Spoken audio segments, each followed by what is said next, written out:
that comment. The Most High is just watching to see. And at some point, it starts getting frustrating. Even the Most High gets frustrated when we constantly make choices and decisions that keeps us at the bottom. And what we need to do is really simple. Just don't get in. Don't get involved. Just check out. Consider yourself as a stranger. I was going to show you 1 John chapter 2. Basically talking about checking out, not getting involved. Because we were all involved in the current system. No matter where you are, they're all the same. We're all involved in that. So 1 John chapter 2. We can start from verse 15 and 16. 1 John chapter 2. It says, 1 John chapter 2. Actually, I'll start from verse 14. 1 John chapter 2 from verse 14. I write to you, children, because you know the Father. I write to you, fathers, because you know him who is from the beginning. So he wasn't just writing to anybody. So he says, 1 John chapter 2 verse 14, I write to you, children, because you know the Father. I write to you, fathers, because you know him who is from the beginning. I write to you, young people, because you are strong, and the word of Elohim abides in you, and you have overcome the evil one. Verse 15, do not love the world or the things in the world. The love of the Father is not in those who love the world. Verse 16, for all that is in the world, the desire of the flesh, the desire of the eyes, the pride in riches, comes not from the Father, but from the world. Verse 17, 1 John 2:17, 1 John 2:17. And the world and its desires are passing away, but those who do the will of Elohim lives forever. So this is an encouragement not to love the world. And Yeshua also spoke about something similar in John 17, that he's praying for those, praying for us who are in the world. He's not praying for the world. It's not easy. It is not easy living. I'm trying to flip back to John chapter 17. Trying to go back to John 17. But let me stop at Romans chapter 12. I'm going to stop because I see Romans. So I will stop at Romans chapter 12. Romans chapter 12 from verse 1. Romans chapter 12 from verse 1. I appeal to you, therefore, brothers and sisters, by the mercies of Elohim, to present your bodies as a living sacrifice, holy and acceptable to Elohim, which is your spiritual worship. Verse 2, do not be conformed to this world. Do not be conformed to this world, but be transformed by the renewing of your mind. By the renewing of your mind, so that you may discern what is the will of Elohim, what is good and acceptable and perfect. That's Romans chapter 12. So I'll continue going back to John chapter 17.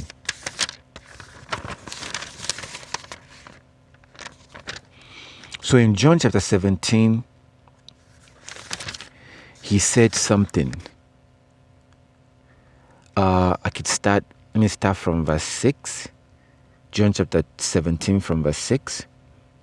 I have made your name known to those whom you gave me from the world.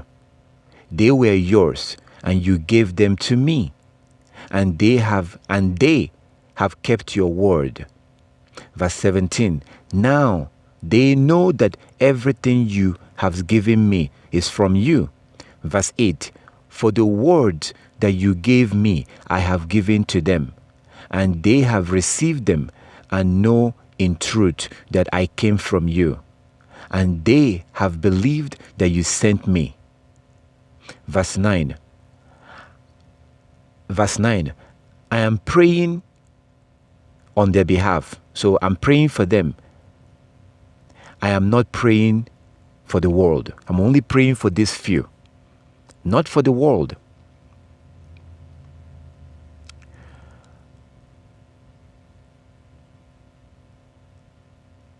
says, I'm asking or I'm praying on their behalf. I'm not praying on behalf of the world, but on behalf of those who you gave me, because they are yours. So,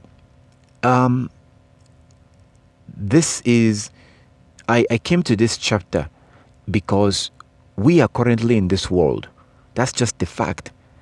And what we have to learn is to learn to check out from this world. It is possible to live in this world and not be part of this world. Now, I'm not saying you should pack your bag and move into the woods and not use I'm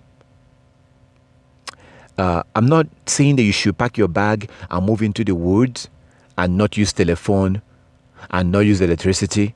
That's not what I'm saying.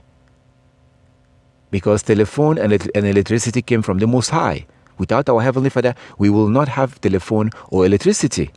No, I'm not saying you should pack your bag, check out, and move into the woods and eat grasshoppers. No.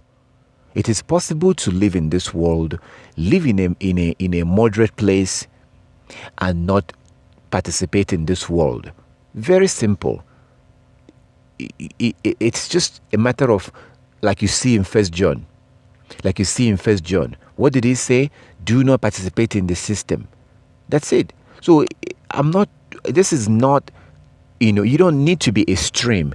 Now, if you want to move into the middle of nowhere, that's fine.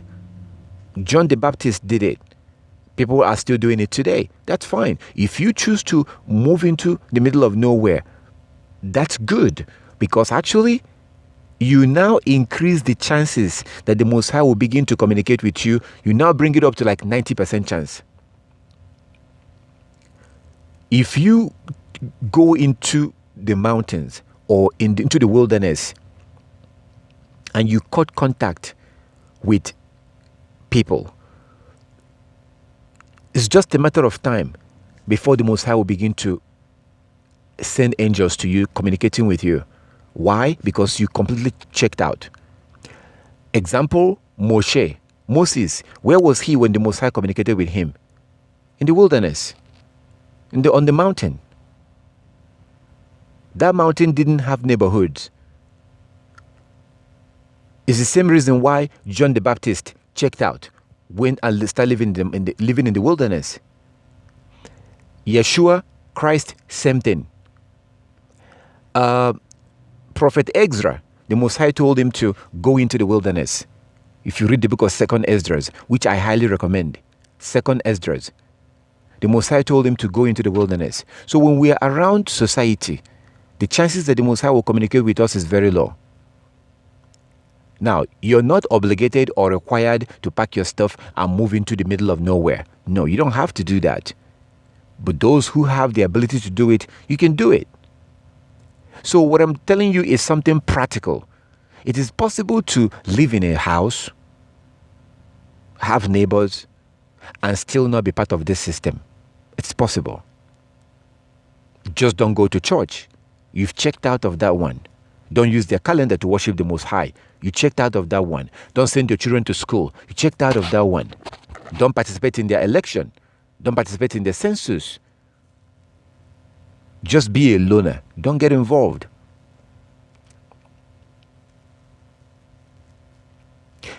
As you do these things, the Most High is watching. He's watching to see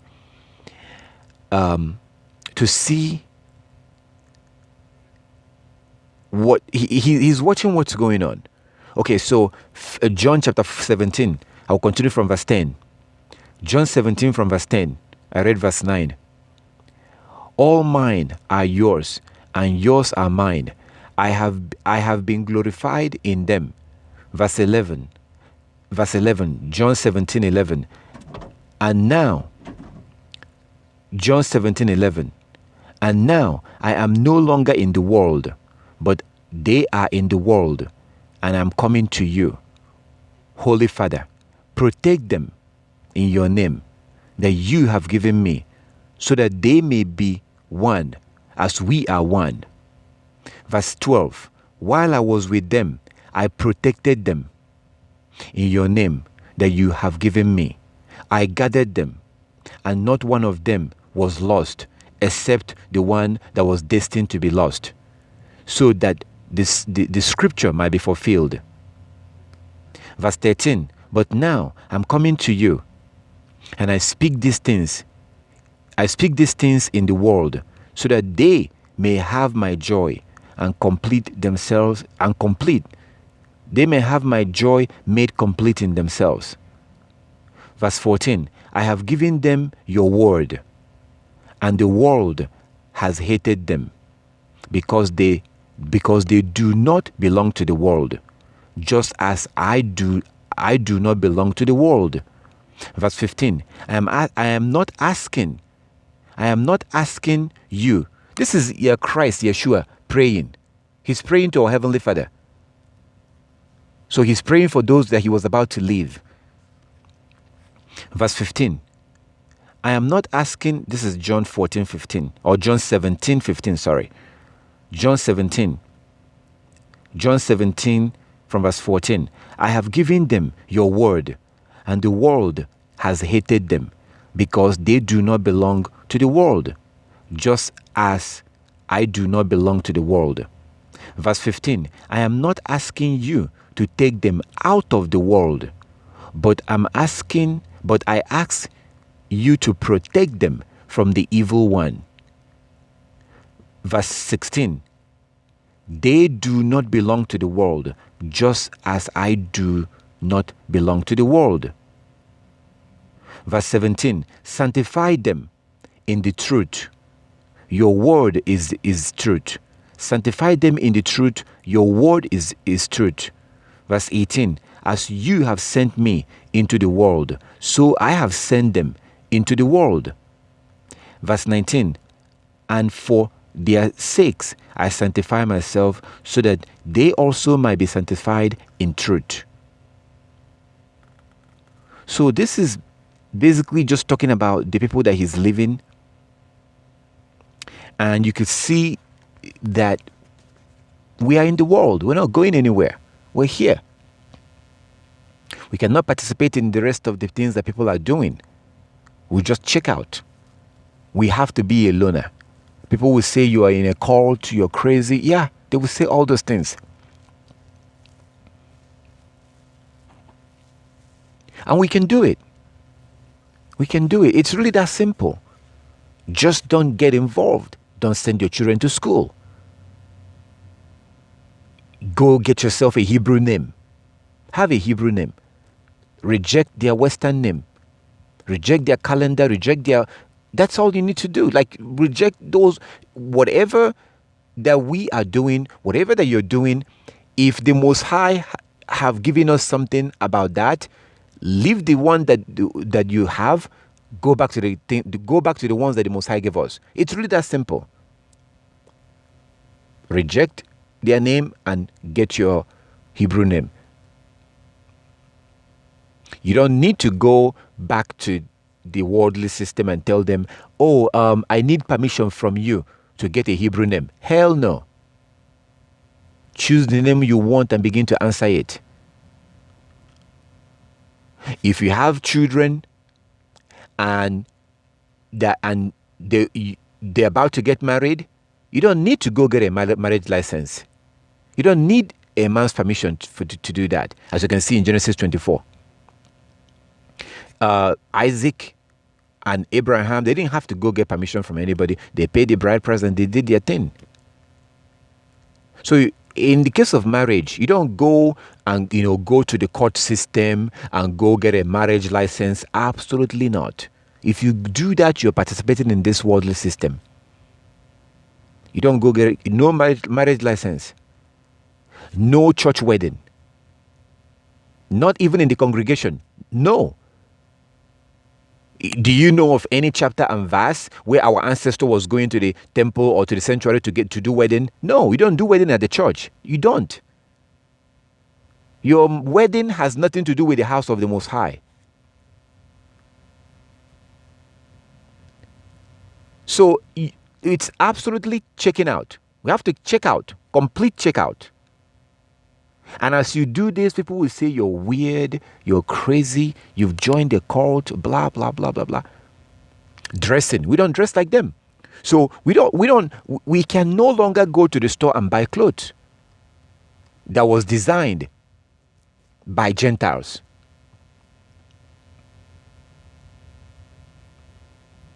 We try to get Hebrew style of dressing. So as you can see in the worldly system, you can clearly see that there are new designs coming out. There's currently a leggings that you pretty much see almost every woman wear right now. There's a legging. Yeah, that legging, it's a brand new design. Almost every woman is wearing that leggings. Stuff like that you cannot do.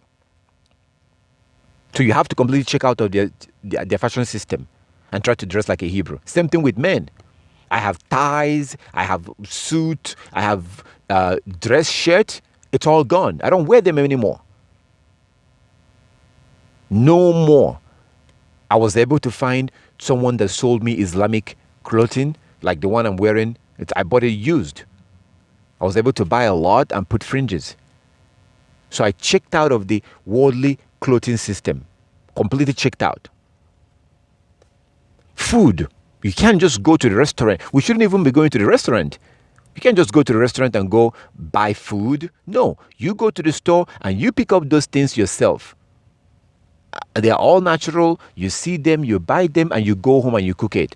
But to go and just buy something, you have no idea the amount of chemical that they had in there. You have no idea the amount of chemicals that have been added, all these chemicals that they put in there. We have to avoid those things as much as possible. Stick to things that you can see. Go to the store, pick up fresh tomatoes. Pick up, fresh whatever you were buying. Potatoes, beans, rice. The way that it was intended, and cook it. But to go to the store, to go buy things, and you look at the label, it has this chemical, this ingredient. Oh, no, you have to check out of their food system. This is what the Most High is watching us and just looking to see. And this explains what Yeshua HaMashiach said in John chapter 3, we must be born again. So I checked out of the food system. Let me tell you a little story of what happened to me. There was a restaurant that I used to go to. And then one day, I thought to myself, like, where are they getting the water they're using to cook? I looked online and I saw some article that says that the water in that city has been classified as being carcinogenic or carcinogen, meaning that it can cause cancer. So I asked them, where do you get your water? I asked the restaurant, where do you get your water from? They say, we use the tap water. So I was like, can I give you my own water for you to use to cook the food? They were like, no. They agreed initially, but it became too much of a trouble. Did you know that I bought waters and took to the restaurant and gave them my own water to use to cook? They did. But I had to stop because it was too much of a trouble. I had to take my own water. I'm not kidding you. I had to buy my own water and give to this restaurant for them, because we're like, they know me, I know them. And the woman was like, I can't do this. I cannot, but I can only do it because it's you. So I had to stop. I had a restaurant where I was buying Chinese food.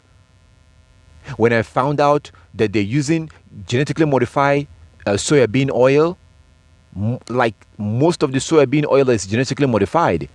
The only place you're going to find a natural soybean oil is like in Asian countries. That's where you find the real natural soybean oil. From the statistics that I saw, like 93% of the soybean oil is genetically modified. Genetically modified. And that worried me. I asked the restaurant, what kind of oil do you use to prepare this? Another restaurant, another one. What kind of oil do you use to prepare these things? They said, we use soybean oil. I was like, okay. So that was the end of that from that restaurant. I stopped buying from them. These are things that we eat. that will eventually cause colon cancer, this cancer or that cancer. And the Most High is just watching.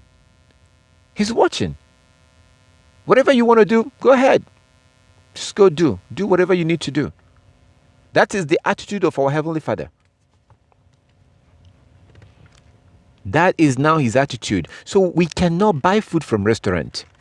We can't. You have to make your own food. Because they load all kinds of chemicals. They put all kinds of chemicals in there. Okay. These Chinese restaurant, they have a giant cooking frying pan. They have a giant frying pan and they pour oil in the morning. They pour oil inside that frying pan. Then they have baskets. So when they open that chicken, which has been processed, it's a processed chicken. It's been processed in their main factory. And from their main factory, that chicken will now be supplied to the stores. This is why they're able to make it fast. So the chicken has been processed and then frozen. So the restaurant will open that bag. That processed chicken is already there, and then they will just put it in the basket and then dip the basket inside the oil. And then within 2 minutes or 3 minutes, it will now be ready for you to eat. The problem is that they have this basket. So they open a bag of shrimp and they pour it inside the basket, and they dip the shrimp inside the oil because it's a giant frying pan. So you have a basket of chicken, basket of shrimp, and it's all being fried in the main oven, the main frying pan. So you may not want to eat shrimp because it's against the law. So you're like, oh, I'm not going to get shrimp. I'll just get the chicken. Okay. But the chicken and the shrimp is being fried in the same oil. I even tried to get to see if the restaurant can fry my own chicken differently. It was like a no, they're not going to do that. We can't eat out. We can't. That is why you have to teach young people from a young age. You have to teach them how to cook so they can get used to it. If you look at our people today, we're extremely sick. We are sick. This disease, that disease, this cancer, that cancer, high blood pressure, high BP. We're very sick. We're sick people. This all began because we abandoned the law. That's it. And the Most High just allowed us. Go, leave. Go do whatever you want to do. The same thing he did to Adam and Eve. As soon as they went against the law, the Most High was like, no, leave. You go do whatever you want to do. You don't want to keep the law, right? Okay, you can't be here. Go do whatever. Just go live your life. And it's been a disaster till today. And Yeshua HaMashiach, our brother, Christ, he gave us the same parable. The parable of the prodigal son. He went to live that high life. At the end of the day, he realized that, yeah, this life is pleasurable.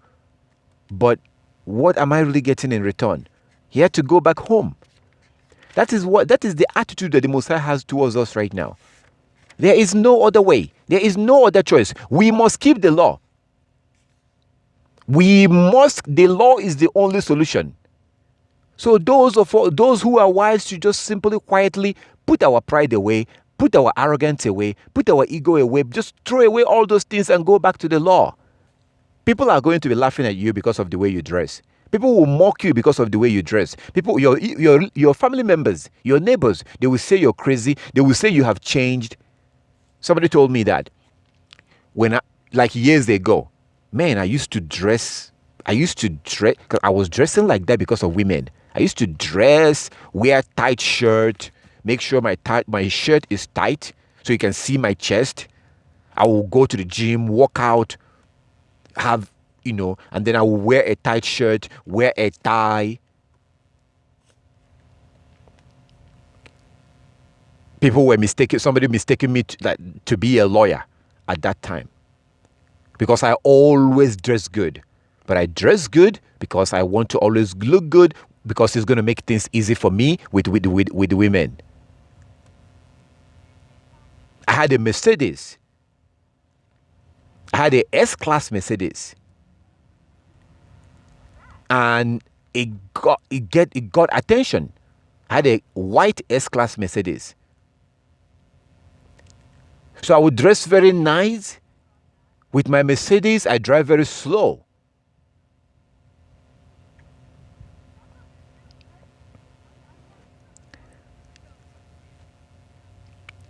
That was me.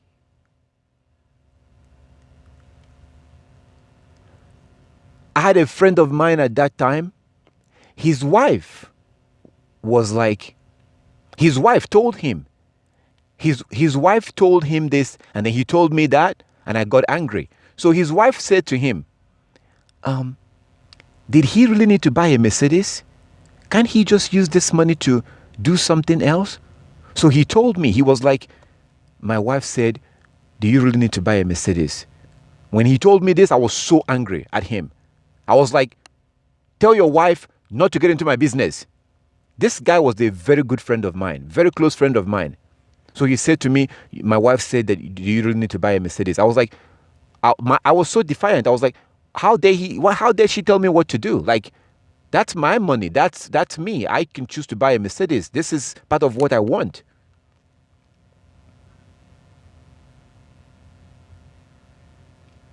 But looking back now, she was right. At that time, if I had used that money to buy a land, now that land would be like 3 times the price I paid for that land. I could have used that money to buy a land and put a house in that land, and then add more money and build a house in that land, and then rent out the house. Now, the land and the house would have been like 3 times. It was a dumb, stupid idea to buy the Mercedes.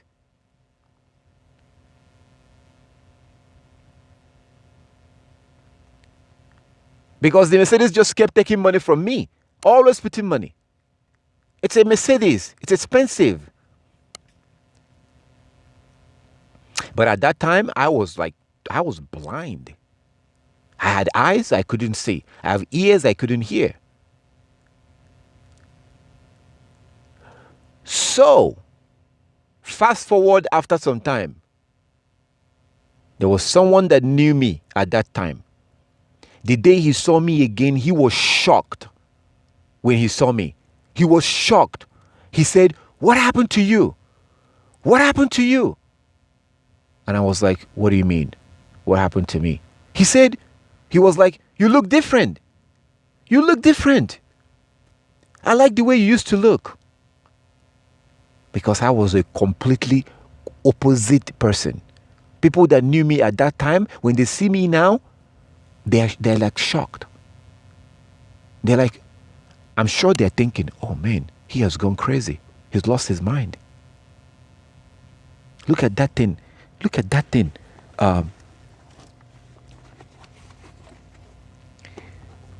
Look at that thing dangling on his clothes. What is that thing? He's crazy. What is what is that thing on his clothes? You could tell when people are talking about you and they see you. You could tell. People, especially when they start laughing and smirking, you can clearly tell that I know that they're talking about, because I'm like 100% the opposite of who I used to be. So in their mind, to the point that one of my relatives, somebody saw me, and then she said that I look crazy because I now have a beard. That's the thing. They're shocked that I have a beard. I don't care about wearing those nice clothes anymore. I just wear like something simple, but what I'm wearing makes me look like a Muslim. So they're like, something happened. He's crazy. So I totally checked out from that fashion, worldly system. completely checked out.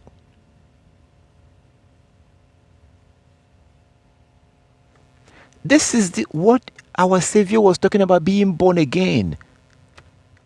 Now, the Christians have perverted this idea of being born again. Christians perverted it.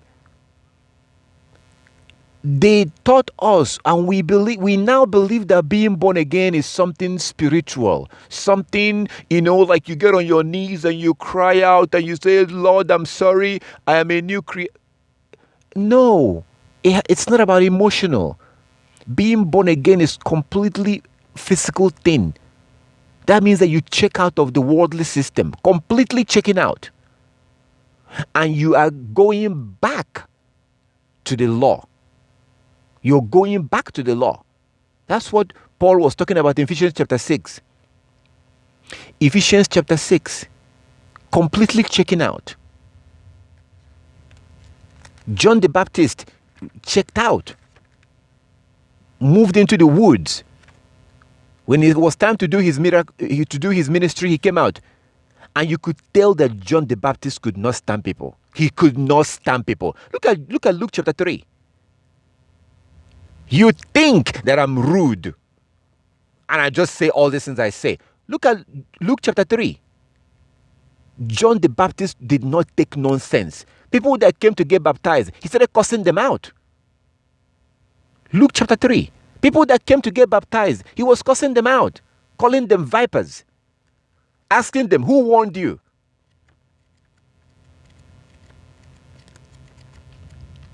I am not asking you to be that extreme. I'm not asking you to move into the woods. What I'm saying is that it's possible to live in this world and completely check out. And the Most High said that people that do something like that, they are the ones that he's going to accept. Malachi chapter 3 from verse 14. Malachi chapter 3 from verse 14.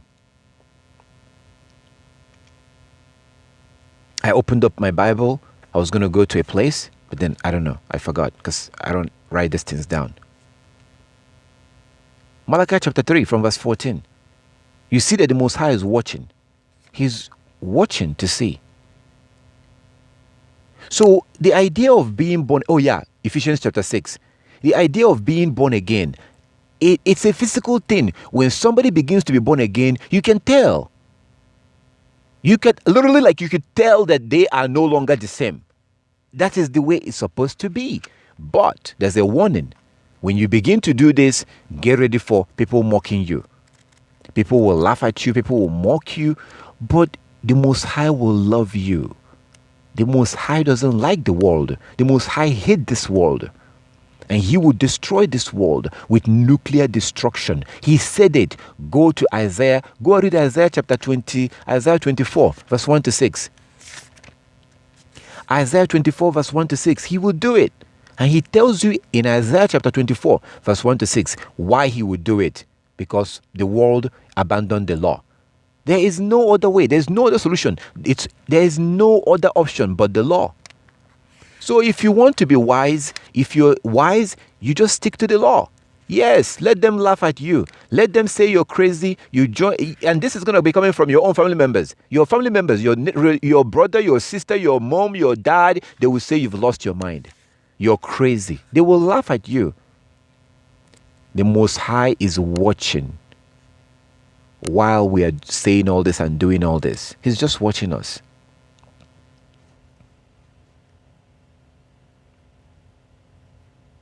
To see what we're going to do.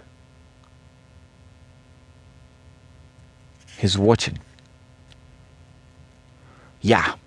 Ephesians chapter 4 from verse 17. Chapter 6 from verse 10 is also talking about the warfare, the spiritual warfare that we are dealing with. It's not a physical thing, it's a spiritual thing. So when I speak against the Europeans, there are spiritual things that I'm seeing. So everything they are doing, like designing all this fashion, tight clothes and stuff, these are the work of Satan that they're doing. So I see all those spiritual things that are going on. Now, I have to now shout.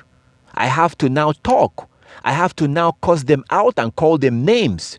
I have to do those things to wake you up. What they are doing is spiritual, and it's manifesting itself physically. That's why they give you so-called women trouser. That's why they give you clipper to shave your beard. So what they're doing is, that's why they give you the fake man-made calendar. There's a spiritual forces behind the scene.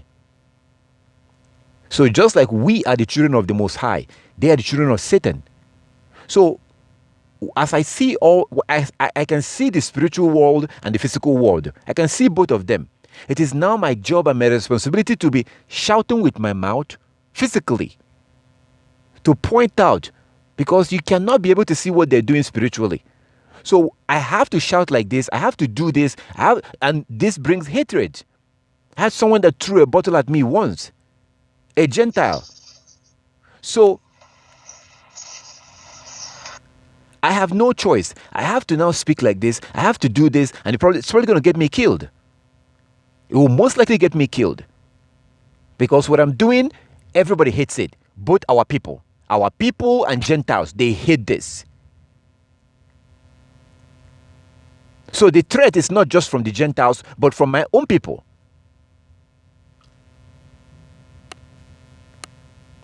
I made a video once where I told our people, this was during the election of Donald Trump. Our people, Donald Trump was elected, and my people went crazy. They went on the street celebrating with the American flag and the flag of Israel, the modern day Israel. My people went on the street holding American flag and the flag of Israel, celebrating. They were celebrating that Donald Trump will save them. Donald Trump will liberate them from the so-called Nigerian government. They were jubilating. I saw that. I took that clip and I made a video. That video was like the most popular video I've ever made. As soon as I posted that video,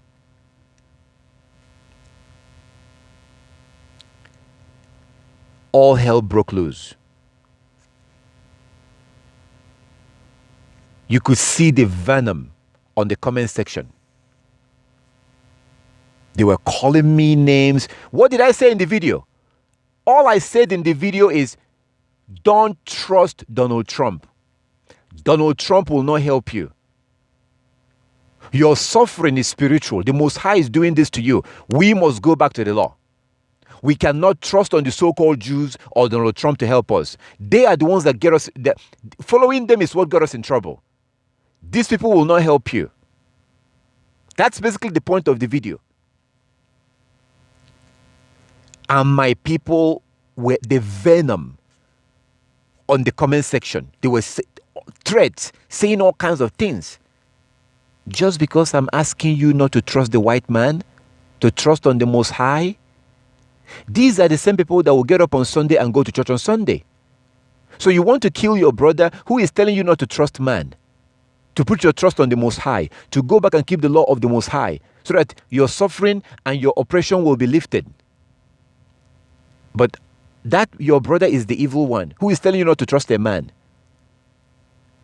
They were like, how dare you say that?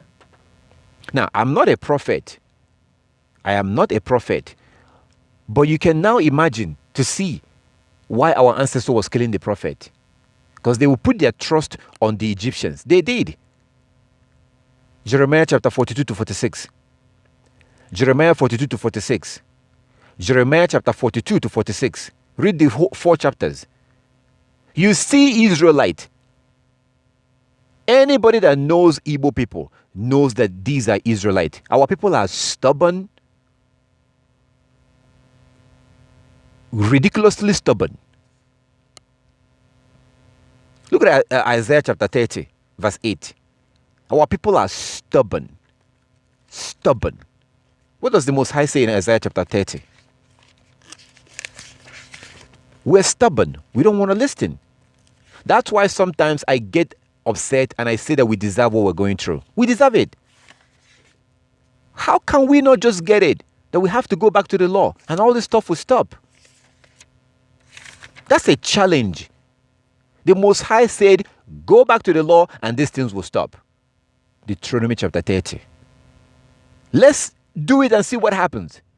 But we don't want to do it because we love quick, temporary pleasure. We're selling our soul just like Esau. Quick, temporary pleasure.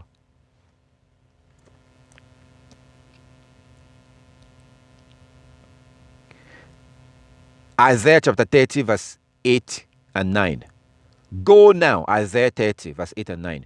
Go now, write it before them on a tablet and inscribe it in a book. So the word of the Most High that he gave to Isaiah.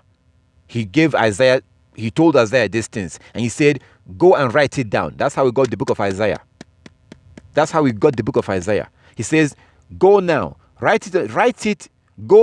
now, write it before them on a tablet and inscribe it in a book so that it may be for the time to come and a witness forever. That's how we got the book. Verse 9, Isaiah 39. For they are a rebellious people, faithless children who will not hear the law of the Most High. This is talking about Israelites. And the Most High is saying this. We are a rebellious people who doesn't want to have anything to do with his laws. Verse 10.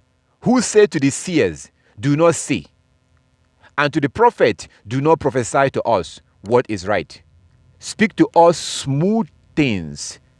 Prophesy illusions to us.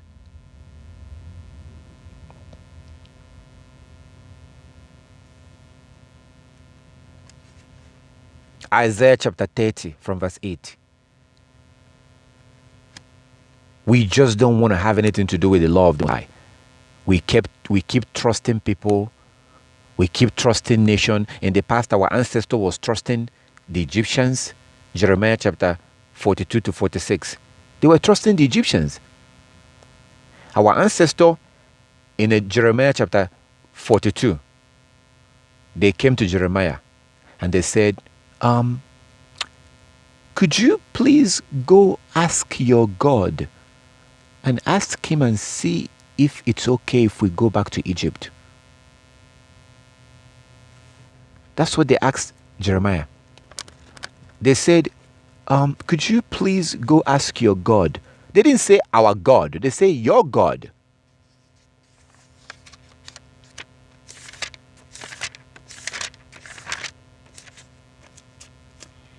Jeremiah 42.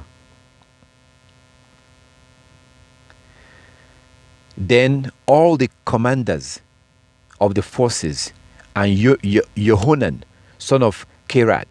I'm not going to read the whole chapters, but I would love for you to read Jeremiah chapter 42 to chapter 46.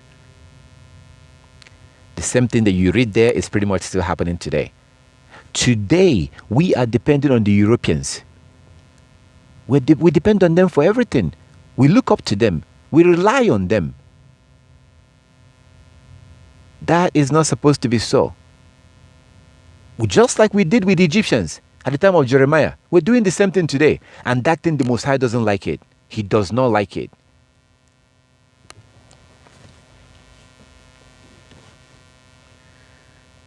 If the Most High could do what he has done to the Arabs, imagine what he could do to us. He told their mother when she was leaving Abraham's house, this woman was going back to Egypt from Abraham's house. The Most High sent the angel to tell her to go back. Go back to Abraham's house. You are going to have a son, Ishmael, and I will bless your son. And your son is going to have 12 sons. That's how you got the Arabs. Look at UAE. Look at Dubai. Look at these Arab nations. They are filthy wealthy. They are disgustingly wealthy over there. In Saudi Arabia, UAE, Dubai.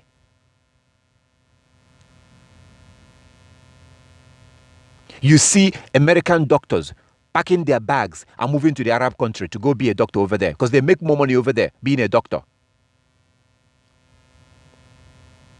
If the Most High could do this to for the Arabs, imagine what he could do for us. That reminds me what you read about the time of Solomon. At the time of Solomon, the Israelites were wealthy. And the scripture described it like that there is more silver than the sand on the ground. And silver is money. So that's basically the situation of the Saudi Arabians today. And the rest of the Arabs. You now see other nations flocking to Arab countries to go walk over there, to go serve them. And then you see the Arabs wearing their robes. Who wears a robe? A royalty. The one that wears the robe is the prince, the royalty. He can't be a slave and be wearing a robe.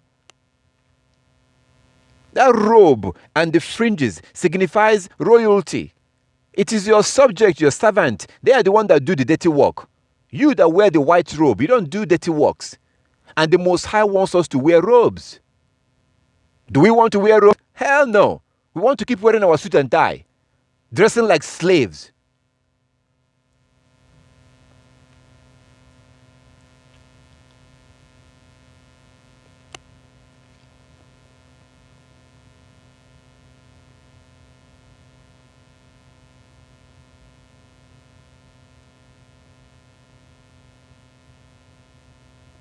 Jeremiah chapter 42. Jeremiah chapter 42.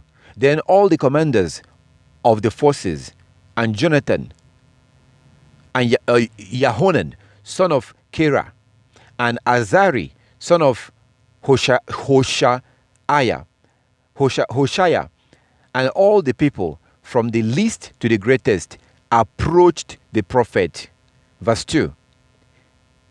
Approached the prophet Jeremiah and said, "Be good enough to listen to our plea and pray to Yahweh, your Elohim." Not our Elohim. Pray to Yahweh, your Elohim. That tells you how they were thinking, their mentality. So it is not our Elohim. No, pray to Yahweh, your Elohim.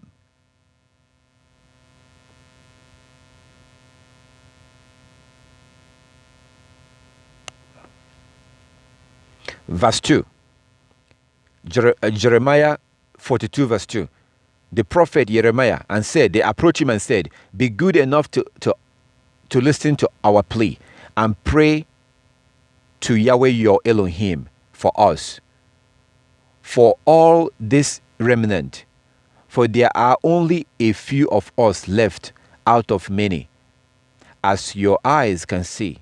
Verse 3. Let Yahweh your Elohim show us where we should go and what we should do. Because at this point, there was hunger. There was famine in the land.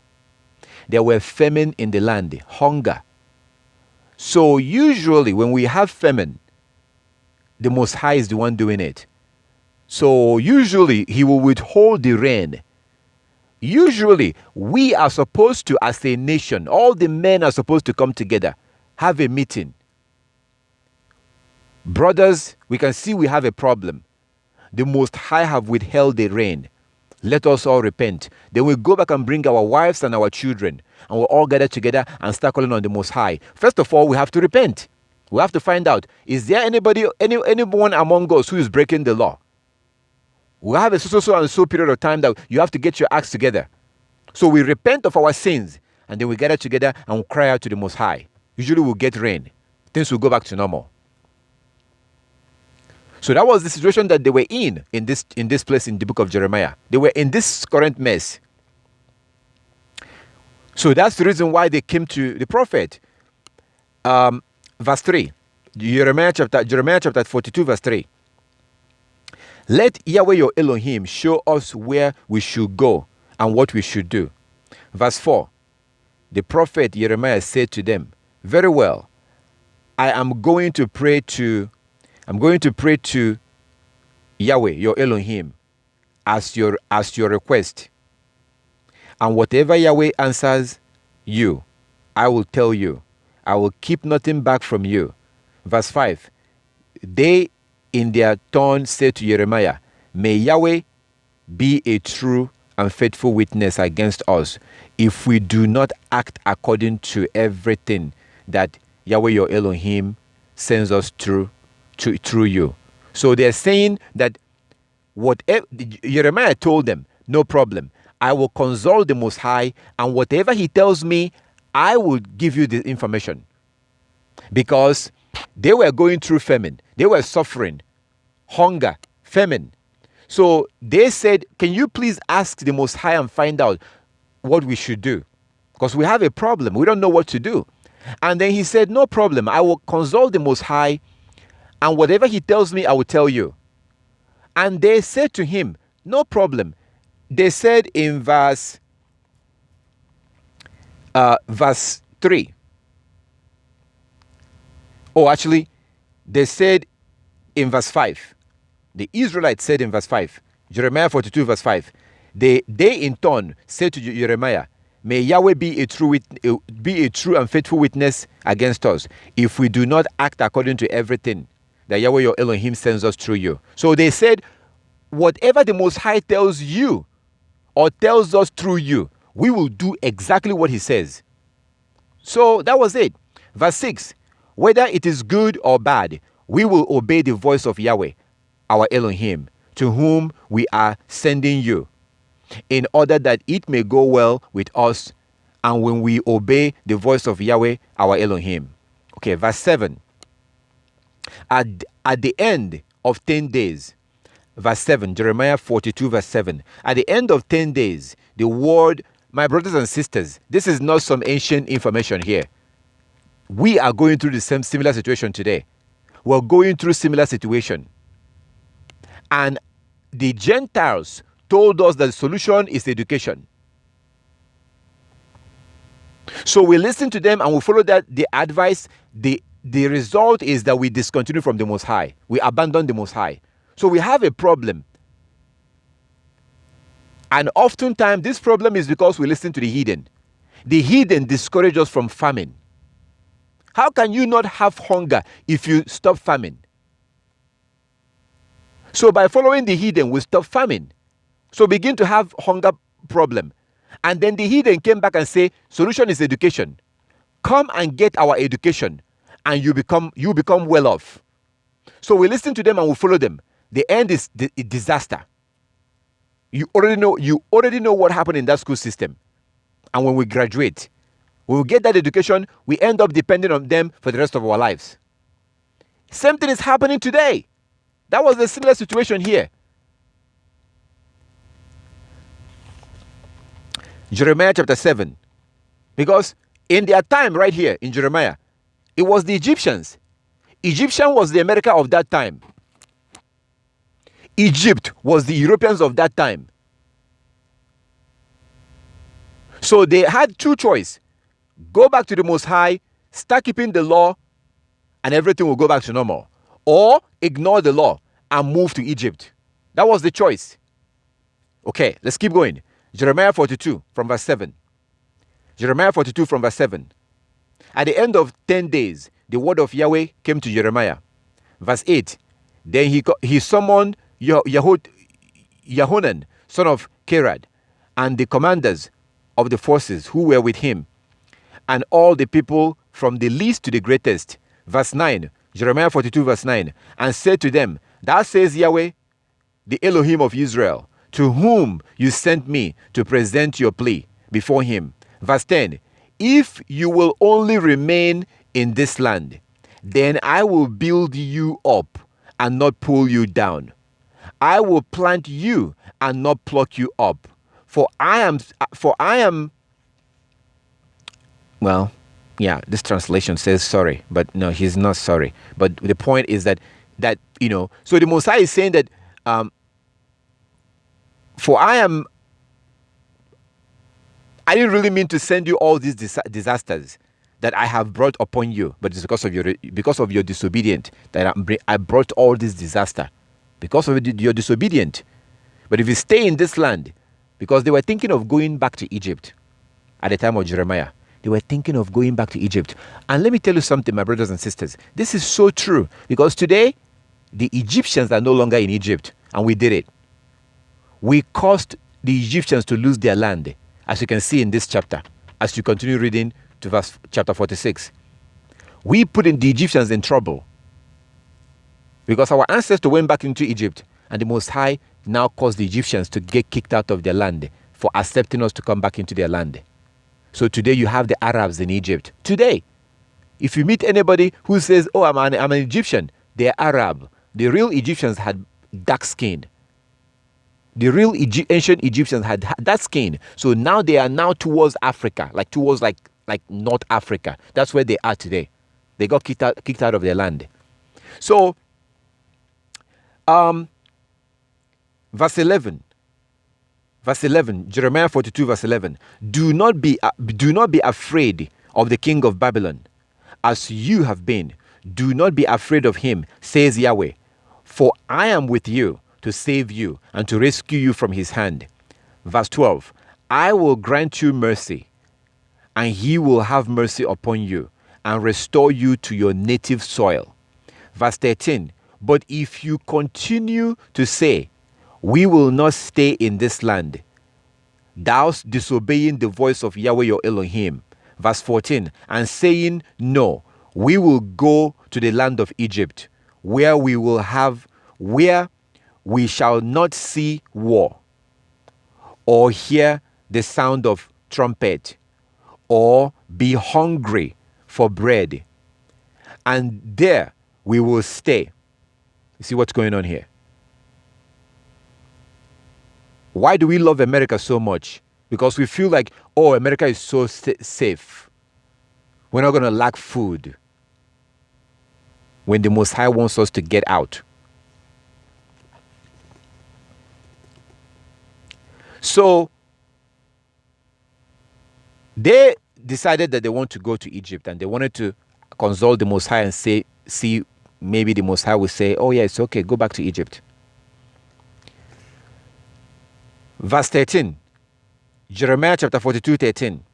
But if you continue to say, we will not stay in this land, thou disobeying the voice of Yahweh your Elohim. Verse 14, and saying, no, we will go to the land of Egypt, where we shall not see war, or hear the sound of the trumpet, or be hungry for bread, and there we will stay.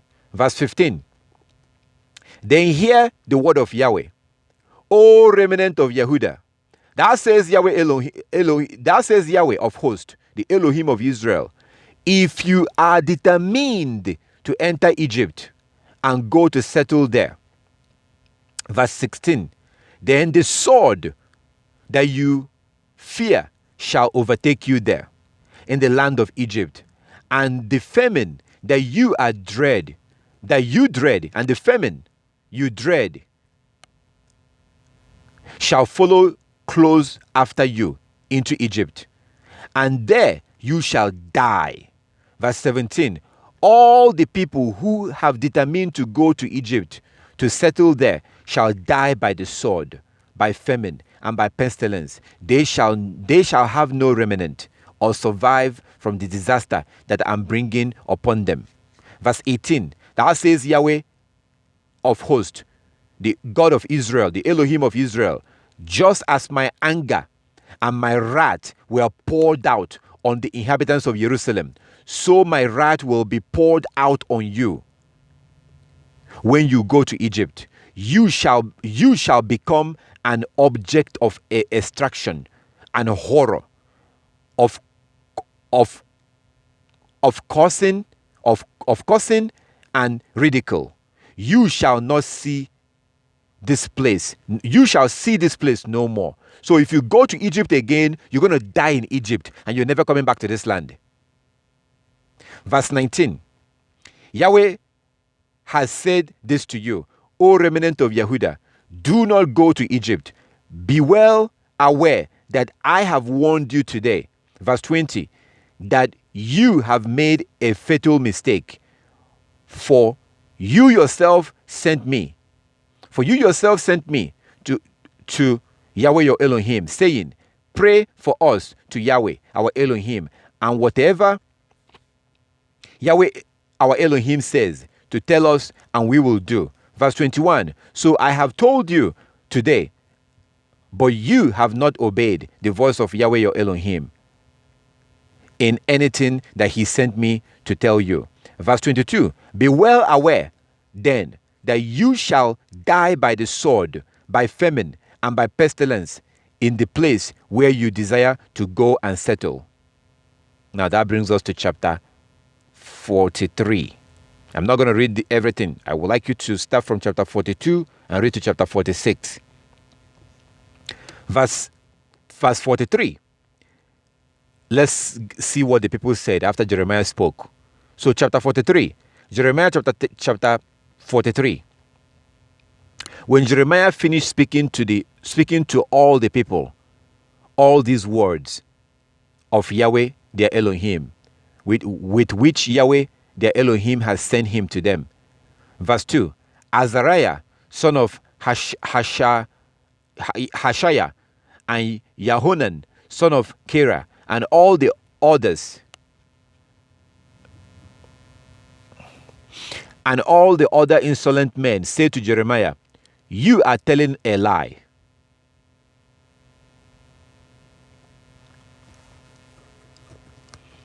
Israelites have not changed. We are actually worse today. We have not changed. We are the true Israelite, because this is our attitude. These people approach this man and say, go talk to the Most High and find out, should we go back to Egypt? Whatever the Most High said, we will do. Whether we like it or not, we're going to do it.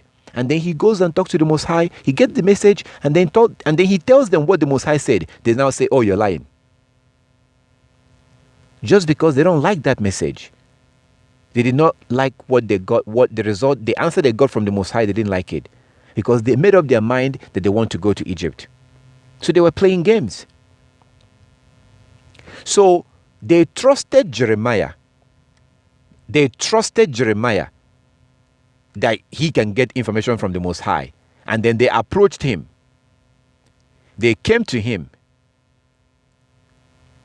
As soon as he now gets a message that they did not like, they say that he's lying. So if you know that he's lying, why would you go to him in the first place? We, as a nation, we are actually worse than this. These are our ancestors. This is the reason why we don't want to have anything to do with the word of the Most High. We hate the word of the Most High. Yes. Talk to your nephew. Talk to your brother about the law. Look at their face. The next time you have a conversation with your relative about keeping the commandment, I want you to look at their face. Look at the anger. Look at the venom. If you tell them about some Eastern religion, some Buddhism or something, if you tell them, their face will lit up. They will start smiling. They want to hear more. If you tell them some pagan religion that you're part of and you would like them to come and join in, they will become very curious. They want to hear more. They're interested. If you tell them about the laws and the commandment, look at their face. Our people despise the word of the Most High today. They don't want to hear it. They don't want to hear it. That we have to keep the law. Our people hate the Most High. We hate the Most High with passion. Don't want to have nothing to do with His word.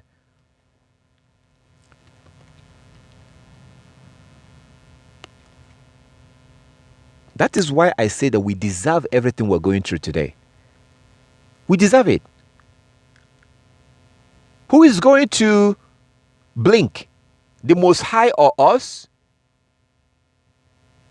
Who is going to say, okay, I surrender? The Most High or us?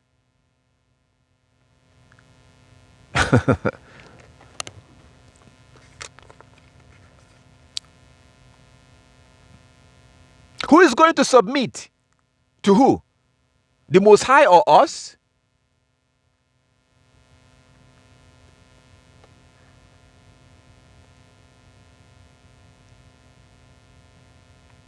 Verse 2.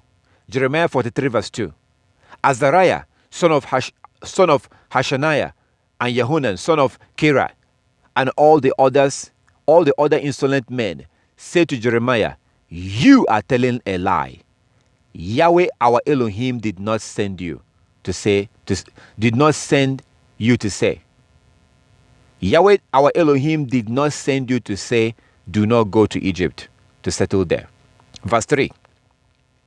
But Baruch, son of Neriah, is inciting you against us to hand us over to the Chaldeans in order that they may kill us or take us to exile in Babylon. Verse 4. So Yahanan, son of Kira, and all the commanders of the forces and all the people did not obey the voice of Yahweh to stay in the land of Judah. Verse 5. But Yahanan, son of Kira, and all the commanders of the forces took all the remnant of Judah who had returned to settle in the land of Judah from all the nations to which they had been driven. Verse 6. The men, the women, the children, the princes, and everyone whom Nebuchadnezzar, the captain of the guard, had left with Gedaliah, son of Ahikam, son of Shaphan, also the prophet Jeremiah, and Baruch, son of Neriah. Verse 7.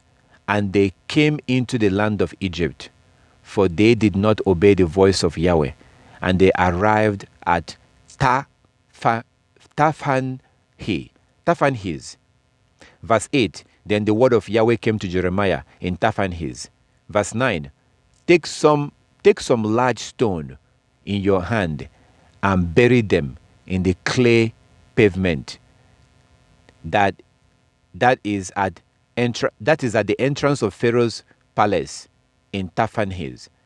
Let Judeans see you. Let Judeans see you do it.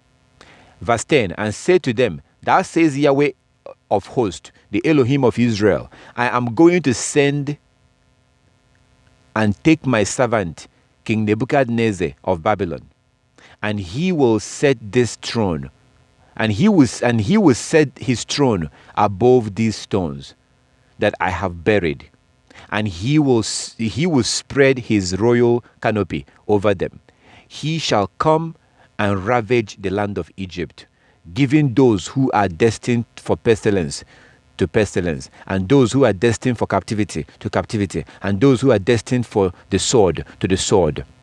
Verse 12. He shall kindle a fire in the temple of the gods of Egypt, and he shall burn them and carry them away captive, and he shall pick clean the land of Egypt as a shepherd picks his cloth clean of venom, and he shall depart from there safely. Verse 13. He shall break the obslates of Heliopolis, which is in the land of Egypt, and the temples of the gods of Egypt he shall burn with fire. And I'm going to stop at this chapter 43. So when you get a chance, continue to read chapter 44, chapter 45, and chapter 46. So eventually the Most High sent the Babylonians, and they destroyed Egypt. Our ancestors was running to Egypt for safety.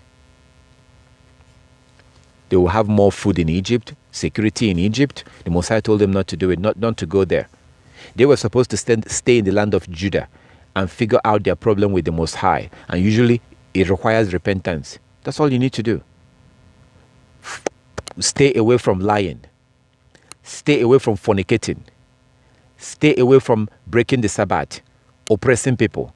Keep the feast days. Grow your beard. Wear your fringes. Keep the laws and the commandment. That's all you need to do. They didn't want to do that. They wanted to go back to Egypt, where they will have safety. And this is how the land of Egypt was destroyed by the Babylonians. This is how the land of Egypt was destroyed. And the Egyptians ended up migrating into Africa.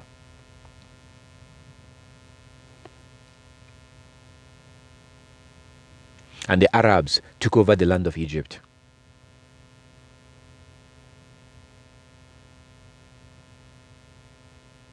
Where is Babylon? Babylon is very close to Iraq, in the land of the Arabs. Still there till today.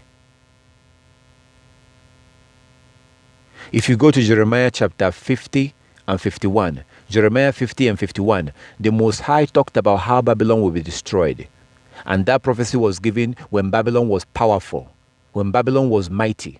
The Most High described how Babylon will be destroyed and nobody will ever live in Babylon again. All you need to do is to pick up your phone and type in ancient Babylon and click on images. You will see a picture of Babylon today. It's still there in very close to Iraq. Like as I told you, this is why Saddam Hussein was killed. This is why the Most High was the one that sent the Americans into Iraq. This is why Saddam Hussein was killed. Because Saddam Hussein tried to rebuild Babylon. Saddam Hussein was thinking of rebuilding Babylon. But the Most High said in Jeremiah chapter 50 and 51 that nobody will ever live in Babylon again. Nobody will ever live in Babylon. That land is empty till today. The land of Babylon is still empty till today. Nobody lives there. So the Most High sent people from the land of Babylon to go into Egypt and destroy Egypt. And today you see that the Arabs are still in Egypt till today. The Arabs are in Egypt till today. This Bible is not a joke.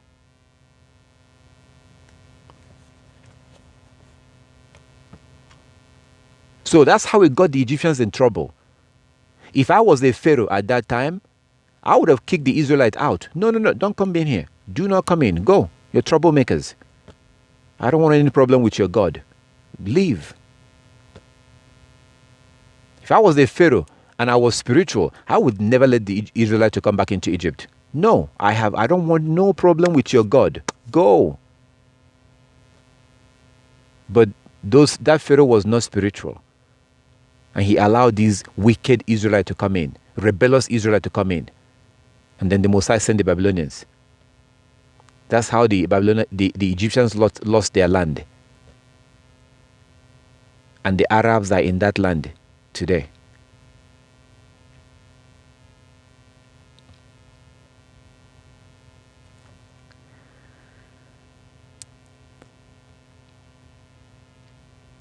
There was a statement that George Bush made. And people think, oh man, he's crazy. He's crazy.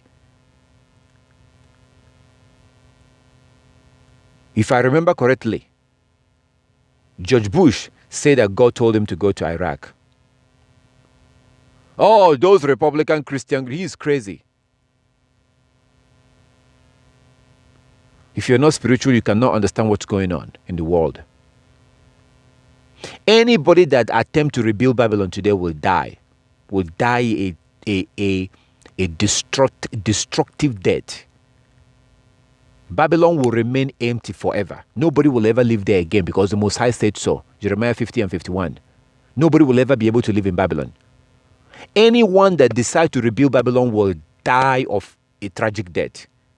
The Most High will rain fire in the head of that person.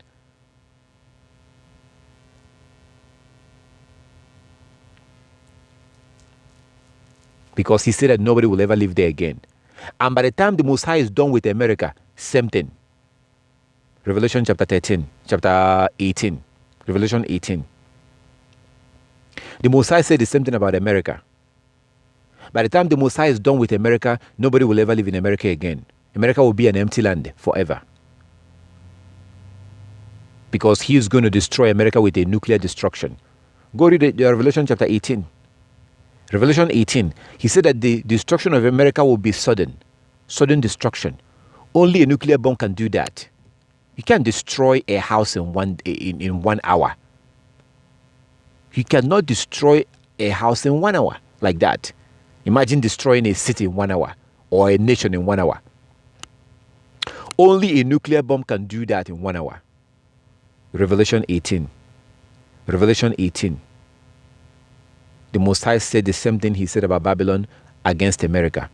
That's why he told his people to get out. Revelation 18 verse 4.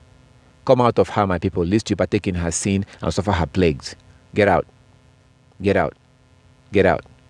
Do we want to get out?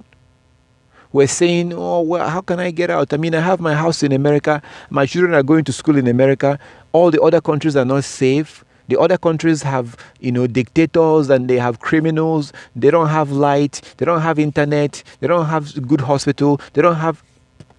Does that sound familiar? Does that sound familiar? Like what your ancestor was doing, Jeremiah?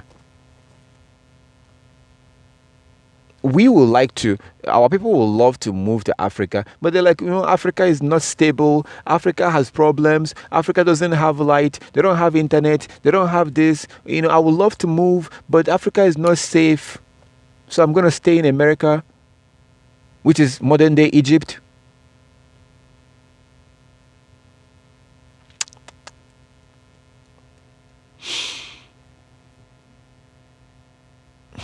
This book is alive. This is not a novel.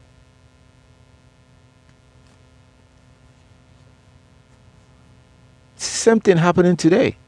He said in Deuteronomy 28, I will send you into Egypt again. In ships. This is a modern day Egypt. It is not an accident that if you look at the dollar, they have a pyramid. It's not an accident that they have Egyptian pyramid in their dollar. America is the modern day Egypt. And the Most High said that he will destroy America. Revelation chapter 18. Come out of her, my people. Before the Most High destroyed Babylon, about 3 or 4 times, I really encourage you to read the book of Jeremiah chapter 50 and 51. They're together. The 2 chapters are together. Chapter 50 and 51. You see that the Most High told the Israelites to get out of Egypt. Get out of Babylon. The Most High told because Babylon was powerful at that time. Babylon was a huge empire. So the Most High sent the message to Jeremiah. And then Jeremiah gave it to Baruch, who was his writer. Jeremiah was not the one who were writing these things that you're reading here. Another man wrote it down for Jeremiah. Because that's how we had it at that time. You have scribes, people who are scribes. The job of a scribe is to write. Like the Most High told Prophet Ezra. The Most High told Prophet Ezra to take some scribes and go into the wilderness. So while they were in Babylon. And then Prophet Ezra took some men who are scribes. They are writers. They are professional writers. That's how you have the Bible. This was written by professional writers. So the Most High will give the message to the prophet. Then those writers, he will not be talking to the scribes, and they will be writing it down. The man of God will sit and get the message, and then he tells the writers, and they will be writing it down. Like how you go online with your phone, and you want to download something, and you find it, and you hit download, and start coming down to your phone. So where is it coming from? You want to download something. You sit and you hit download. It starts coming down from your phone. But after the download, you start seeing it on your phone. But it wasn't on your phone before. But now it's downloaded, and now you can see it. That's how the spiritual world works. While you're downloading that thing, there's no wire that comes to your phone. There's no wire coming from anywhere coming to your phone while you're downloading it. I'm trying to use this physical thing that we can see to give you an idea of how spiritual world works. So when the prophet of the Most High sits there and he's receiving this message, you cannot see anything coming in. You might even think that he's crazy. So his eyes will be closed and he's getting this message. And then the writers are sitting there with their pen and paper. So they're writing, and he's telling them what to write, and they're writing. Like you see in Isaiah chapter 30 that we read. Isaiah chapter 30 verse 8 and 9. Isaiah chapter 30 verse 8 and 9. So Jeremiah was not the one that wrote the book of Jeremiah. He got the message, but he had a scribe called Baruch. Baruch was his writer. So when the Most High told Prophet Ezra, if you read the book of 2nd Esdras, I highly recommend it. 2nd Esdras. When the Most High told Prophet Ezra, because Prophet Ezra had so many questions. So the Most High told him, take scribes, take some men who are scribes and go into the bush. So he took some men who can write, they are scribes, they went into the wilderness, into the bush. That's how you got the book of 2nd Esdras. So, but as he gets the message, you can't see it. You can't hear what he's hearing. You will not be able to hear what he's hearing. He can hear it, but you can't hear it. And I give example with the wind. The wind. The wind, you can see the tree move. The flag move. You can see the wind shake things, but you cannot see the wind.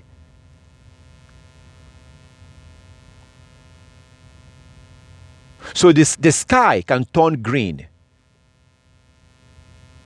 And I will tell you that the sky is green, but you may not be able to see it.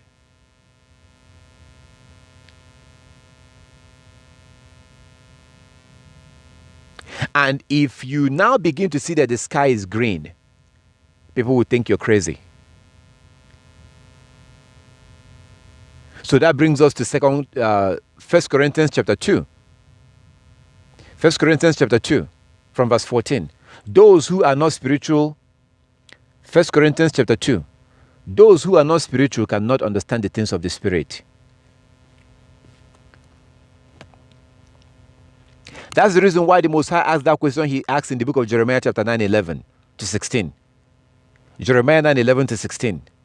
Jeremiah 9:11 to 16. The Most High described what he was going to do to the Israelite. He described what he would do to the Israelite. And then he asked a question. Who will be able to understand these things? When the Most High is doing something, most people do not understand what is going on. Most people will not understand that the Most High is doing it. So when I tell you that this so-called coronavirus is from the Most High, that sounds crazy. You think it's just an accident that somebody in China is covering their nose? Somebody in West Africa is covering their nose. Somebody in Guatemala is covering their nose. No, the Most High is doing this.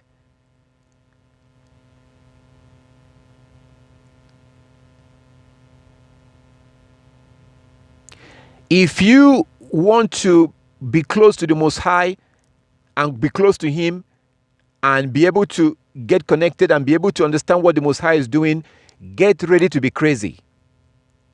If you don't want people to laugh at you and mock you, then you're not ready. Isaiah chapter 20. Isaiah chapter 20. Isaiah chapter 20, you see that the Most High told Isaiah to walk around naked. The Most High told Isaiah to walk around naked, and he did it for 3 years. He had no clothes on for 3 years. No shoe, no clothes. Now, do you think that anybody in the land of Israel will believe that Isaiah was a prophet of the Most High? No, they will say that Isaiah was a mentally ill man among them. Everybody in Israel will believe that Isaiah was a mentally ill man around them. Isaiah will be known as that man, that crazy man who has a mental illness. Would you ever believe that the Most High told him to walk around naked for 3 years? Isaiah chapter 20. The Most High said that he is the one that told Isaiah to walk around naked for 3 years. What we're dealing with here is not something, this is some deep stuff. Some of you might not even be ready for the Most High. You might not even be ready.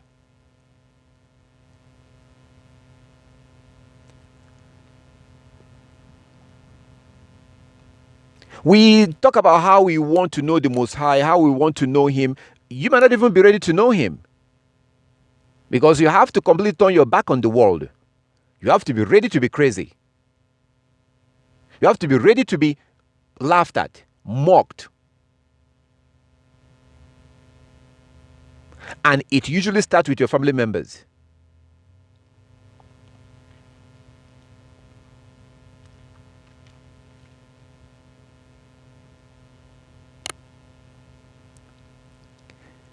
So when the Most High is doing something, 99.999% of the world have no idea what's going on. I even showed you. Leviticus 13:43.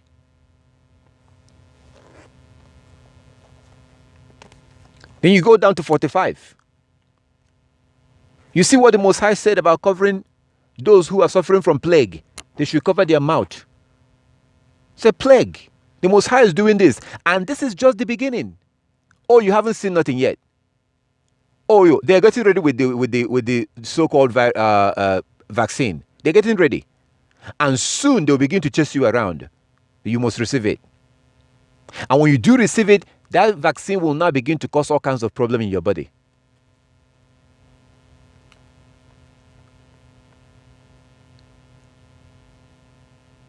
Plague, plague, plague, plague, plague. Jeremiah 42 and 43 that I read. When you have problems like this, you seek the Most High. You don't need a vaccine.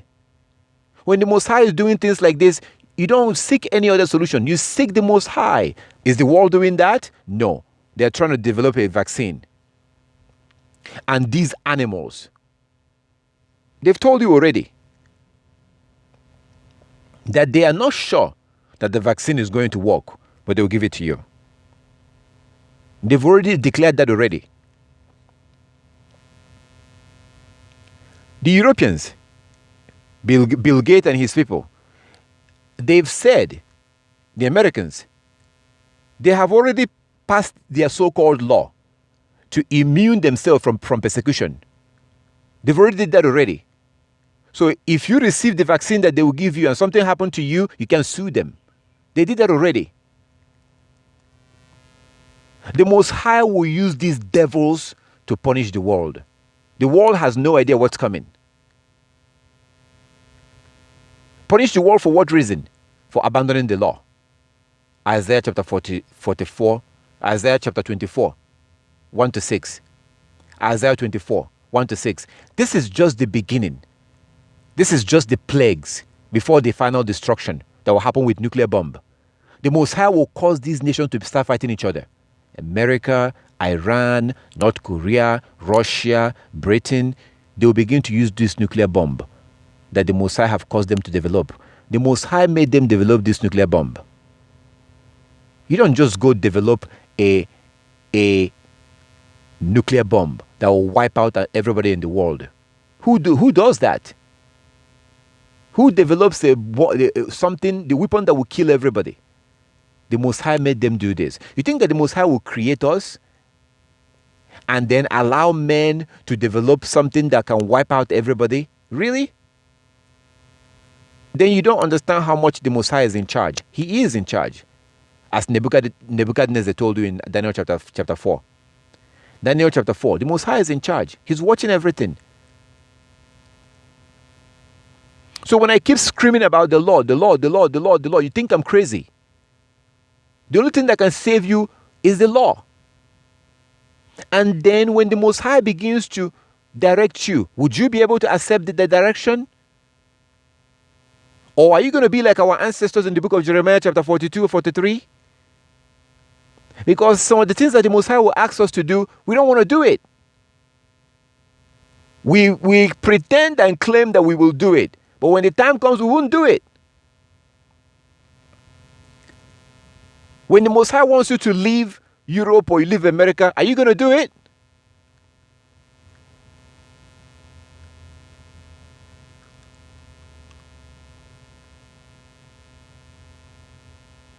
They're getting ready.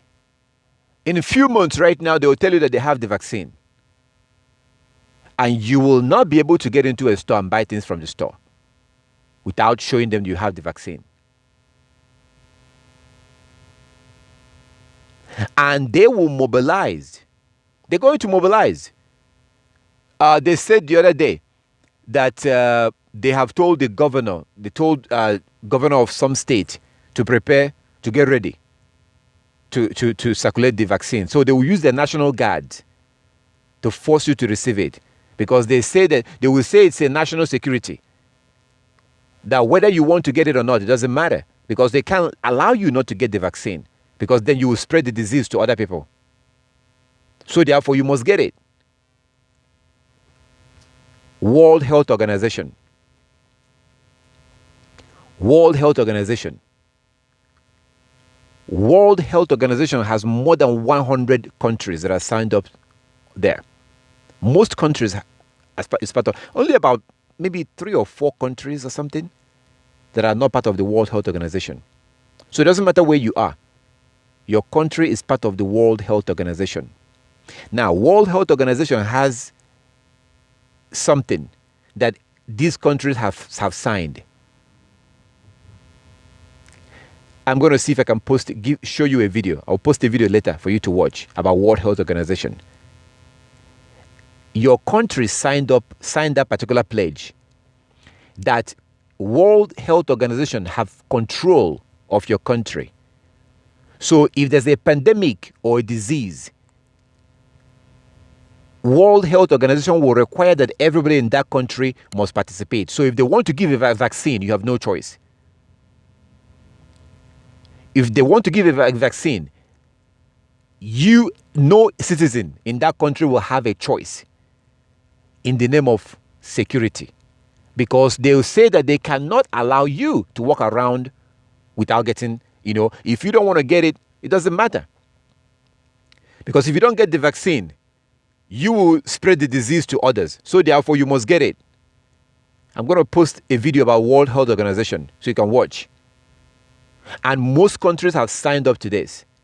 So it doesn't matter where you are. They will use the military. Now, who runs the World Health Organization? Who runs it? The Europeans. The Europeans runs World Health Organization, and they put the puppet from Ethiopia. That puppet. They put him in there as the face of war because they're deceiving you. These devils want to give you the impression that, look at the secretary. Look at the man, that runs the World Health Organization. No, he's a puppet from Ethiopia. These devils who can throw him out at any time. They run World Health Organization. They run it.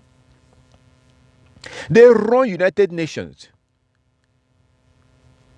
These Europeans who control all this. They choose who goes in and who goes out.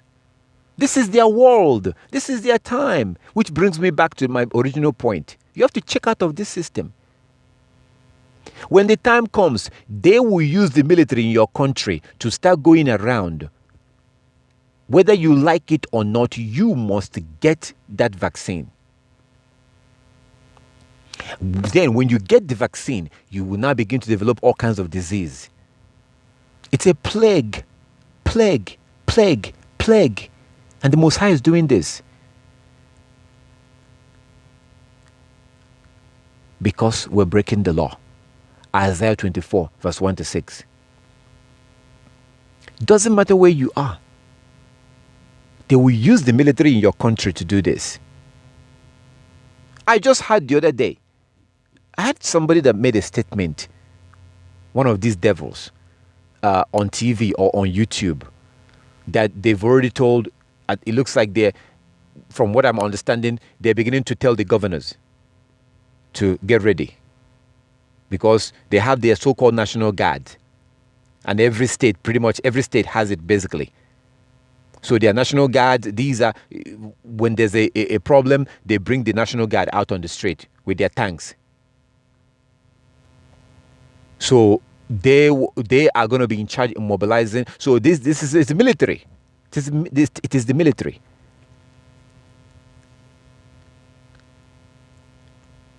The future does not look good. Now, I want you to imagine something. What if we listen to the Most High and stay away from the cities? What if we listen to the Most High and go into the wilderness?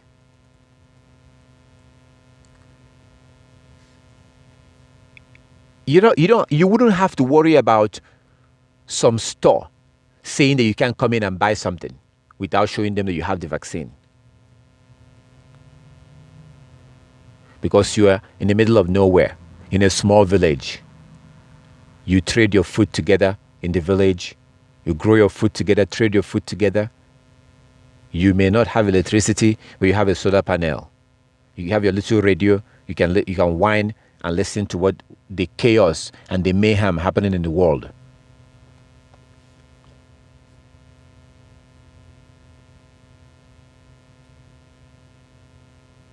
You grow your food, you have your animals. They may not even be able to drive into where you are. And most people want to go to the city. People are moving from the villages, are moving to the city. So most of these people, most of them will be enforcing this in the city. And people are like animals and in cages in the city, because you have to go buy your food from the store when you live in the city. You don't have control over your water. You don't have control over the things that you need. You're like an animal.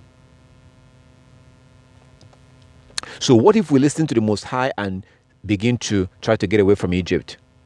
Try to check out before it's too late. Oh no, you cannot get into a plane. Forget about getting into a plane. You can hardly get into a plane right now. For you to fly right now, you must show them the proof that you did a test. For you to fly right now, you have to show them the proof that you did a test.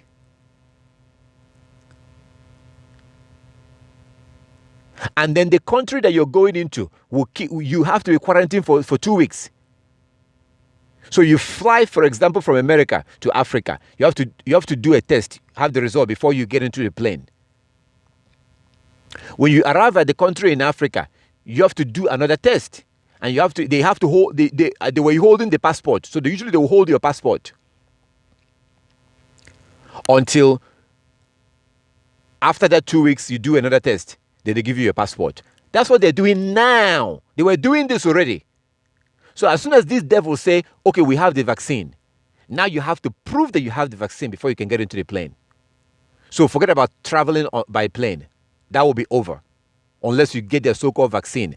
The same vaccine that they're telling you that they're not sure is going to work. Because you cannot develop a vaccine in 18 months. You can do that. They said they will develop it in the 18 months. They are also telling you that they're not sure it's going to work. But it doesn't matter.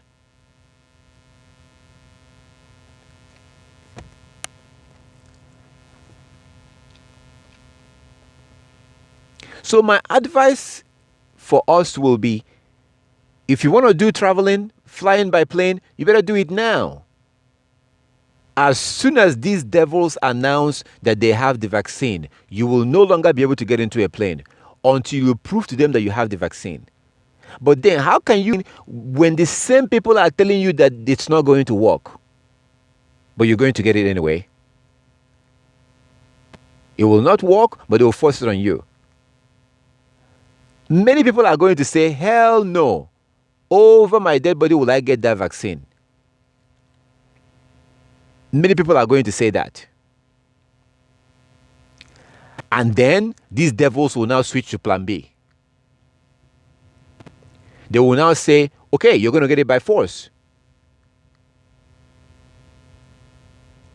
If you go to the store, go to a place and you want to come in and they say you have to show you that you have the vaccine, and you say no. You say, no, I'm not going to show you. I don't have it. That store will pick up the phone and call the police. There's a threat. There's somebody who is a threat. And they will have a name for that. They're going to come up with a name for that. Just watch. They haven't done it yet. Watch. And you will say that I told you this. They have not done it yet. They're going to have a new name. That name will be given to anybody who refuses to get the vaccine. So say you go to a store to buy something and they're like, no, you have to show did you do the vaccine? You say no. They will quietly call the police and tell them that we have this kind of person here. And the police will come and arrest you.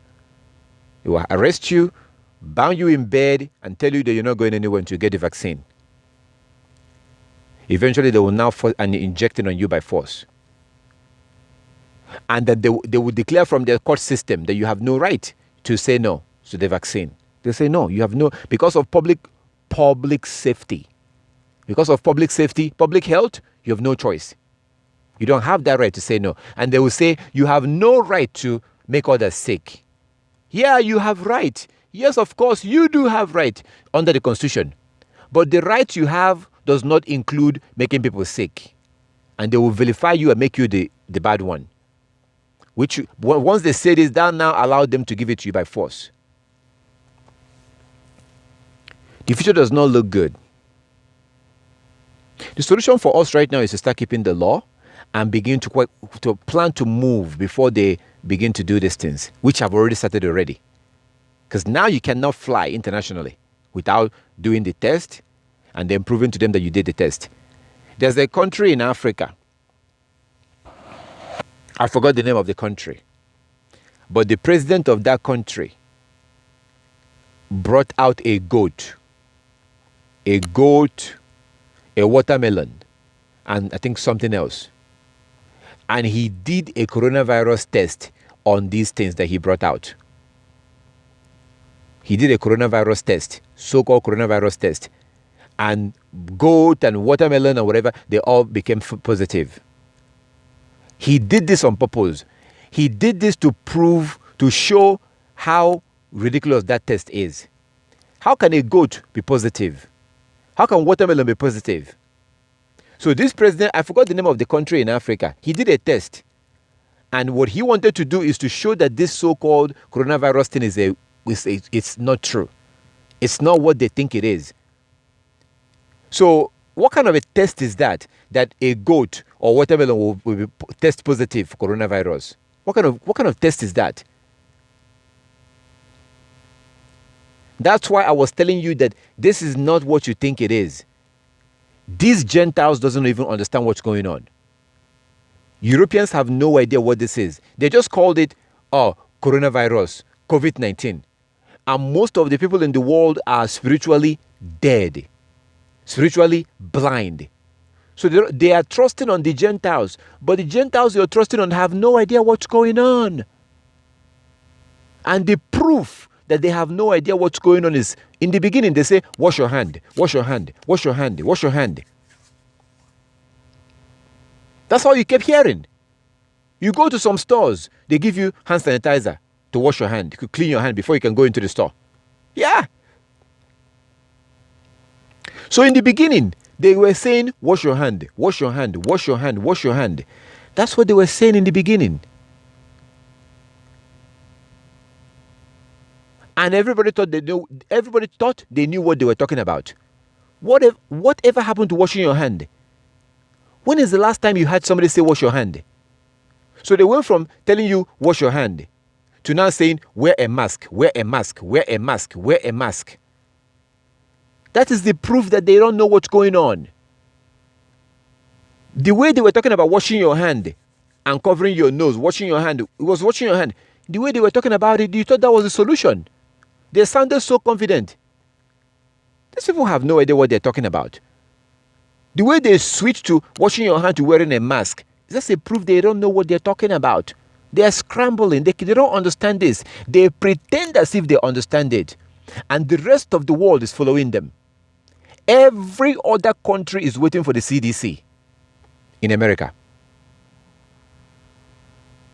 Every country in the world is waiting for CDC to tell them what to do. And those at the CDC have no idea what's going on. This is a plague from the Most High. These animals don't understand what's going on because you cannot understand something that is spiritual if you're not spiritual. I've shown you from Leviticus chapter 13. The Most High is doing this.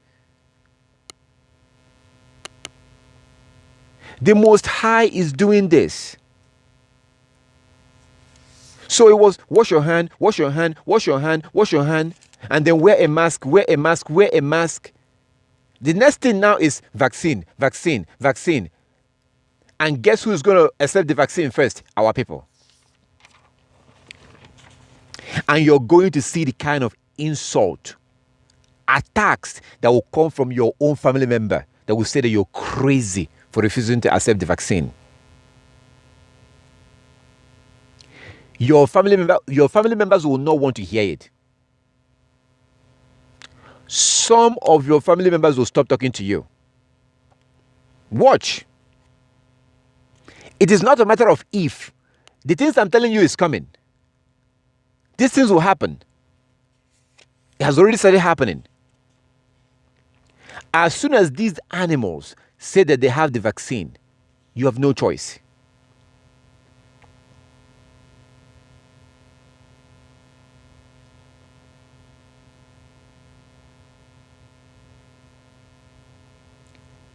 Leviticus 13:45. The Most High said when somebody is under a plague, they should use a cloth and cover their face.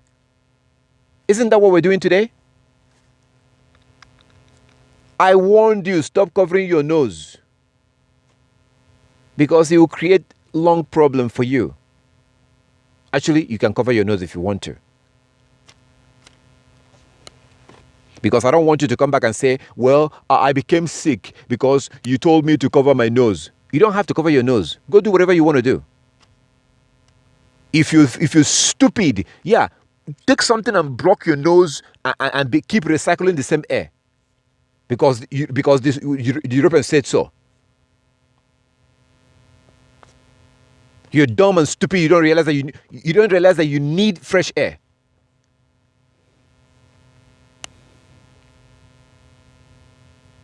Now, can you go into a store without covering your face? Can you? Can you get into a store without covering your face?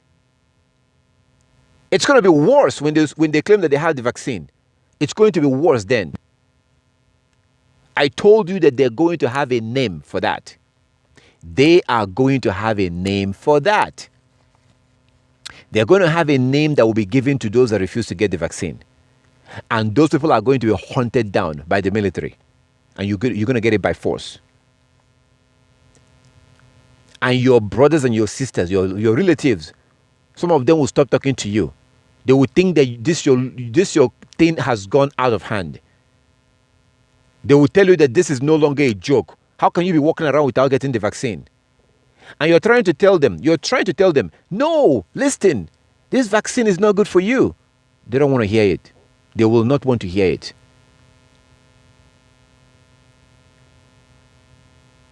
And you will now become an enemy of the people for refusing to get the so-called vaccine.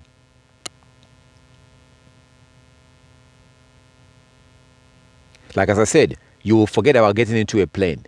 You will never be able to get into a plane without showing them you got the vaccine. Now, the problem is that the same people who are going to make you to do all this, they are the same people that have already told you that the vaccine is not going to work. They have already passed their so-called law to protect themselves. That if you get the vaccine and something happens to you, you can't sue them. They passed their so-called law already. So if they're so sure that it's going to work and nothing will happen, why would they try to protect themselves already? The saddest part of all this is the fact that these other countries, like in Africa,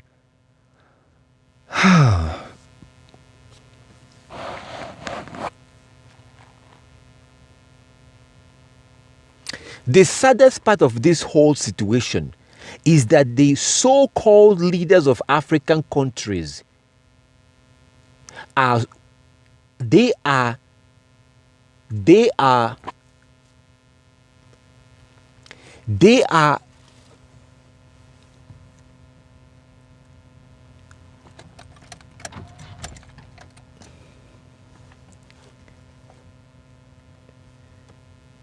these people are slowly, like they are attentively looking up to the Americans. For example, you go to Ghana, so-called Nigeria, South Africa, everywhere you go, you hear COVID-19, COVID-19, COVID-19. Where did that word COVID-19 come from? America. It came from the so-called CDC.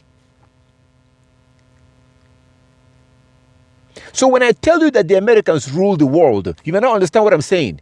That's why I keep telling you, it doesn't matter where you are. It doesn't matter where you are. So ask yourself a question. If these other countries are so independent, why is it that America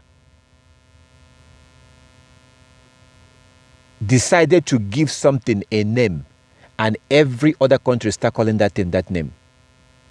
You would have thought that African countries will come up with their own name for that particular disease. You would have thought that Latin American countries will come up with their own name. No, but they're not. They are literally waiting. What does the Americans say? What does the CDC say? They are literally waiting to get the order from the CDC. When the CDC says, wash your hand, it's wash your hand, wash your hand. Cover your nose, it's cover your nose. And these so-called leaders of other countries, they are very dangerous. Because if the Europeans tell them jump, they will ask, how high do you want us to jump? If they say we have to give everybody this, they will get the military out.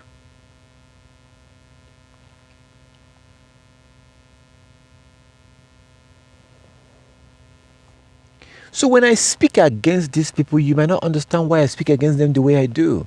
These are your enemies. These Europeans are your enemies.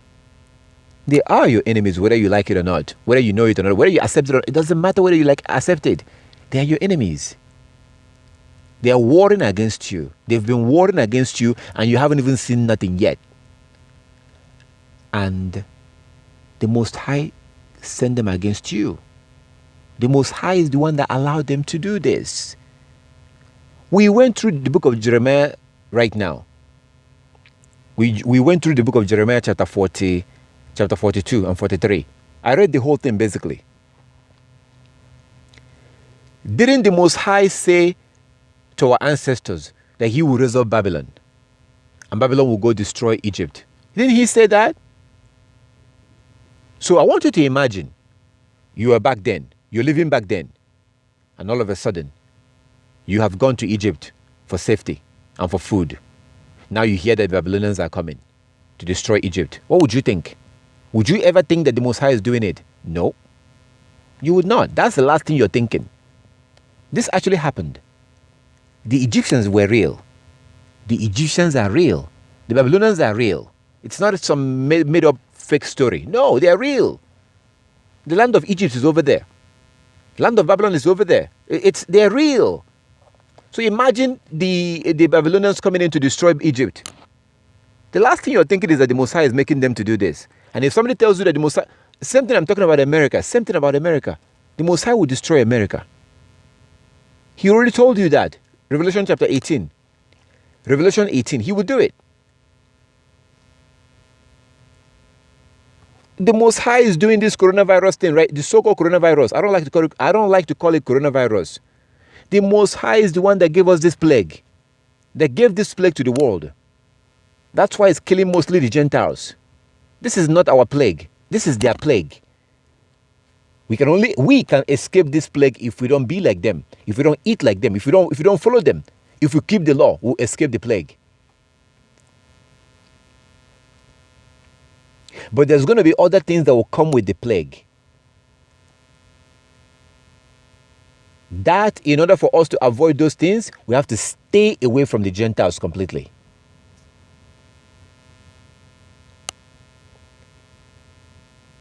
So they are not doing this because they're all powerful and mighty. I told you the other day that Bill Gates is a messenger of the Most High. Doesn't that sound crazy? I told you that. You see how evil Bill Gates is. Look at how evil he is. I hate that man. I despise that man. But at the same time, I told you that Bill Gates is a messenger of the Most High. Does that not sound crazy? What if you and I are living at the time of our ancestors, and I tell you that Nebuchadnezzar is a messenger of the Most High? What would you think? Nebuchadnezzar, a man that kills people. A man that kills people. A man that kills people. If I tell you that Nebuchadnezzar, that have hated Israel, took Israel as slaves, if I say that he is a messenger of the Most High, you will look at me and think like, you might even hit me. How dare you say that? Because we can see the things that he has done to Israelites. We have seen the things that Nebuchadnezzar did to the Israelites. So for me to open my mouth and tell you that he is the messenger of the Most High, you would never believe that. You will get angry at me for me saying such a thing. If you and I were living back then, and I tell you that Nebuchadnezzar was the messenger of the Most High, you will not believe it. You will get angry. How dare I make such a statement? Jeremiah chapter 43. Look at it. Jeremiah 43 verse 10. Am I the one that wrote this? Jeremiah 43:10. And say to them, thou says Yahweh of hosts, the God of Israel, I am going to send and take my servant, King Nebuchadnezzar of Babylon, and he will set his throne above these stones and that I have buried, and he will spread his royal canopy over them. And verse 11, he shall come and ravage the land of Egypt. Ravage the land of Egypt. Giving those who are destined for pestilence to pestilence. Those who are destined for captivity to captivity. Those who are destined for the sword to sword. So Nebuchadnezzar, my servant, is coming. He will kill those who are destined to die. He will take those who are destined for captivity. The Most High called Nebuchadnezzar his servant.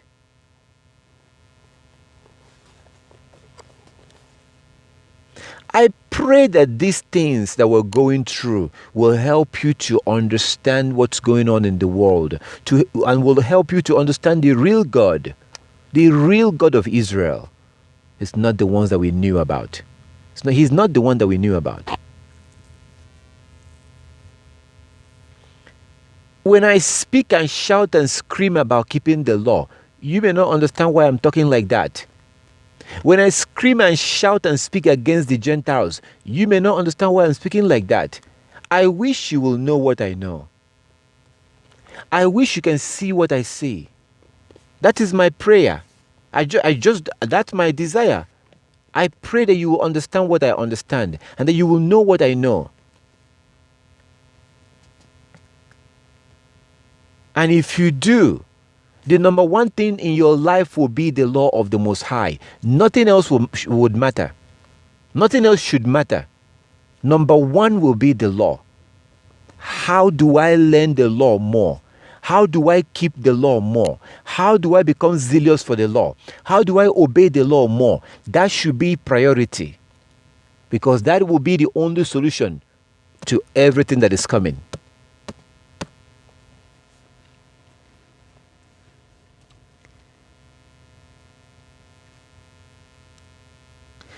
You need to develop hatred for this world.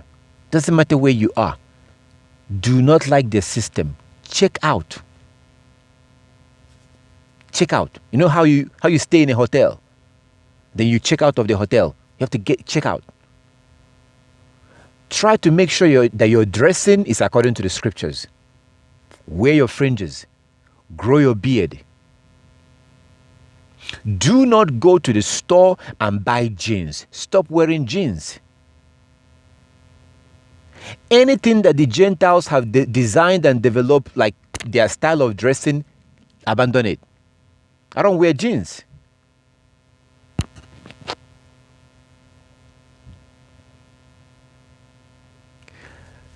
Let your dressing reflect the law.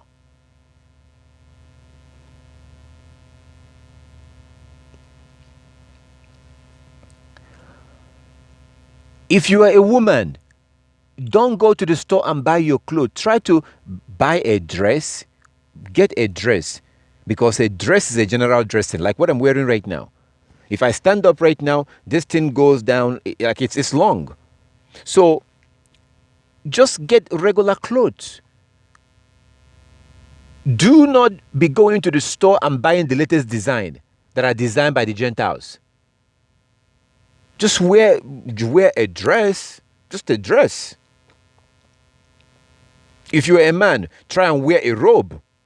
They're not the one that designed these things. They're not the one that designed a dress or a robe. No.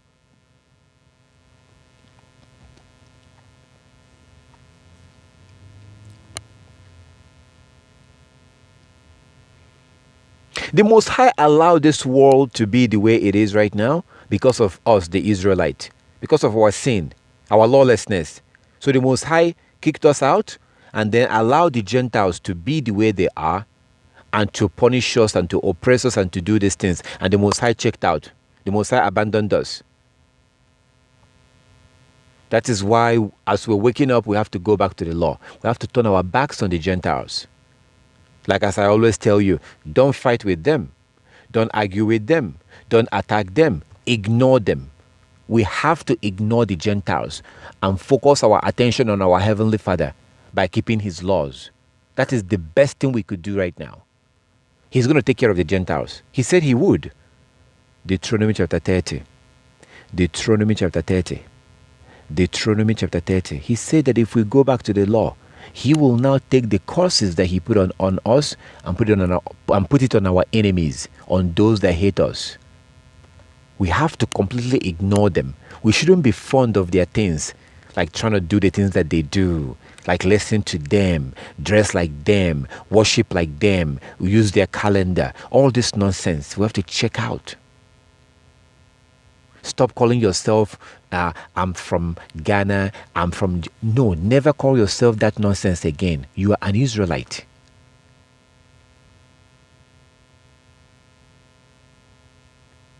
That's how the Most High sees you. Get a Hebrew name. So the things of the Most High should be what we should focus on right now. The future does not look good.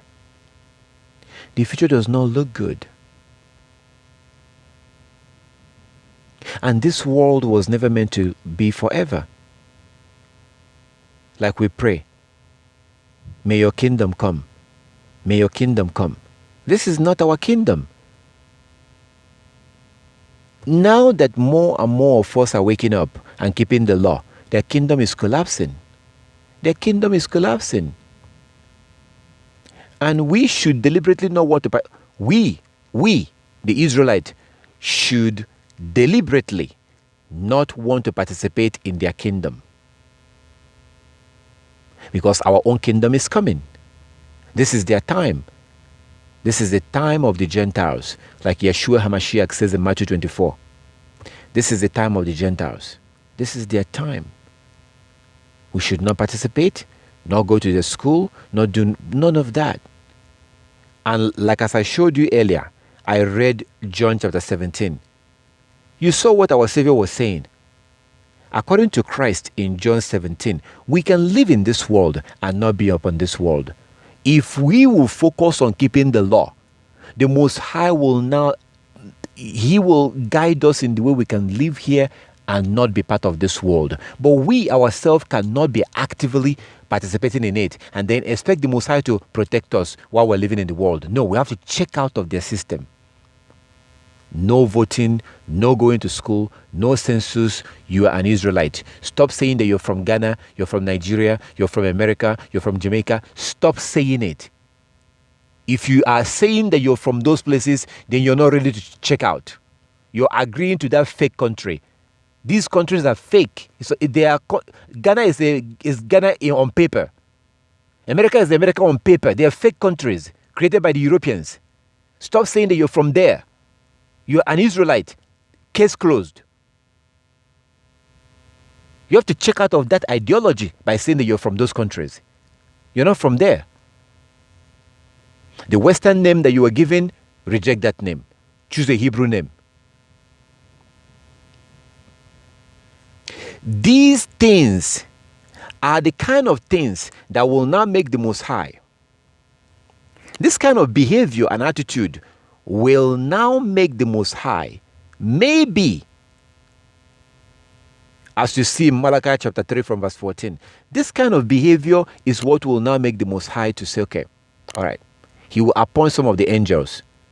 All right, go guide them, go get them, guide them, direct them on where to go, while you continue to punish the world. The next question will now become, if you are now guided on what to do, are you going to be like our ancestors in Jeremiah chapter 42 and chapter 43? Because there are some things that the Most High will want us to do that we don't want to do, as you see in Jeremiah chapter 43, Jeremiah 42 and 43. Some of the things that He wants us to do, we wouldn't want to do it. Some of the places that He wants us to go, we wouldn't want to go there. That's a whole different problem. So we will now end up staying where we are and doing what we're doing, and then this devil will be coming with a knife, coming for your throat. These animals will be coming with their knife and coming for your throat, in the way of, you must get that vaccine, you must do this, you must do that. And then now you're stuck. You can't get out. You're stuck. And then, are you going to go back and call on the Most High? No, he wanted you to get out. He wanted you to, but we rejected that, his offer, his direction. Listen, my brothers and sisters, okay, I don't want you to feel depressed. What I'm giving you, okay, I try to be careful not to make claims. I try to be humble. People will call me and people will say to me, what are you? What should I call you? I say, call me a brother. People are like, are you a pastor? What are you? I'm like, I'm just a brother. I try to be humble. I'm humble myself. I tell you, I'm not a prophet. I try to humble myself. I try not to make claims. But the things you're hearing this evening, was I prepared to tell you this? Wasn't I over here minding my business with you? And then that text message came in.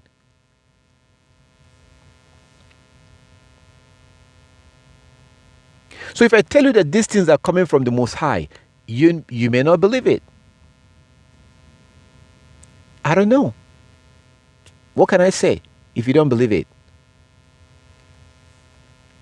I did not think to myself, okay, let me get some sleep and I'm going to join on Skype and I will tell them about coronavirus and tell them what the Most High is doing and tell them this and tell them that. Let me write down these scriptures that I'm going to give them. Oh, yeah. We're going to go to Jeremiah chapter 42. I never thought about that.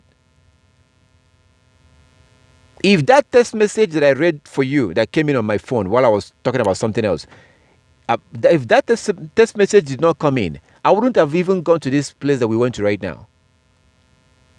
And I try not to fight. Many times I think to myself, we should spend more time. I want to go to the law. I want to do this or whatever. And then I'll come here and then I'll be pushed to start talking about something else. And I try not to resist. I don't want to say to myself, I must say this. I must focus on this. I must say this. The scriptures that I give you, I don't have a piece of paper. Like literally, like I don't have it. I don't have this stuff written down. Usually, when I give you a scripture, the one I'm going to give you in the next 5 minutes, I have no idea. I have no idea.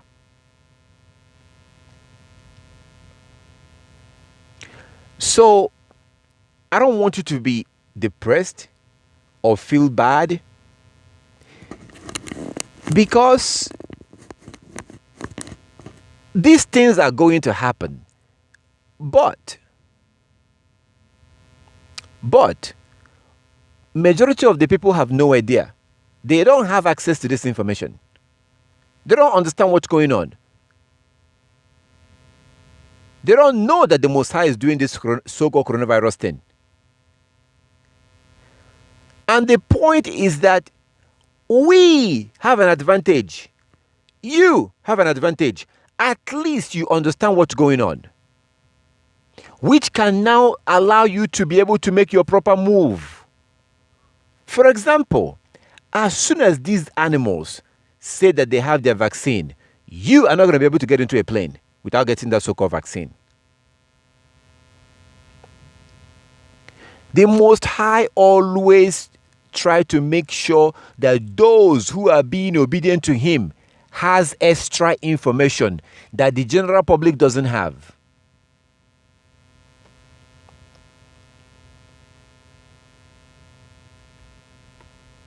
The Most High always try to make sure that the secret things, the spiritual things that He is doing, He will try to allow tiny group of people who are being obedient to Him. He will allow them to understand what He's doing. That's the reason why He asked that question in Jeremiah 9:11-16. The Most High described what He was going to do to the Israelites. And then He asked a question, which is, Who will be able to understand these things and explain it to others? If you think about it, the only reason why the Most High will ask that question is because he will not allow the general public to understand what he's doing. So they will be suffering, they'll be going through all these things, but they have no idea that the Most High is doing it. Usually he will now appoint somebody and allow them to understand what he's doing, and the person will now begin to explain it. And most people will ignore it.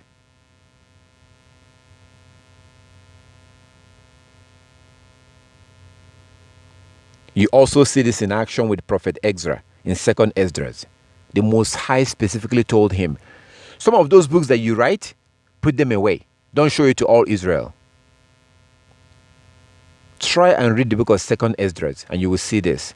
The Most High told this prophet, take some of the things that you wrote, some of the things that I told you to write, don't show it to everybody. Show it to only few people in Israel. Those who are those who are devoted to the Most High. So the advantage that you and I have, we do have an advantage, is that we can see what the Most High is doing and then take proper actions. The rest of our people don't see it. They do not understand what's going on. So don't be depressed. Focus on keeping the law. Try and avoid being part of this current system in the world. Avoid it as much as you can. These are the two key solutions. Focus on keeping the law and do not get involved in their system. It doesn't matter where you are. I don't care where you are. You could be in Africa, Caribbean, America. It doesn't matter. Don't get involved in their system. Focus on keeping the law.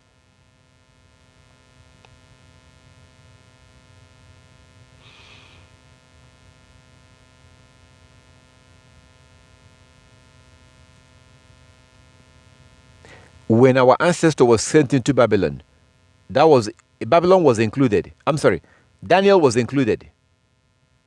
When our ancestor went into captivity, Daniel was included. You saw what happened when I read the book of Jeremiah this evening. I read the book of Jeremiah, chapter 42 and chapter 43. And I encouraged you, please, continue to read Jeremiah 42.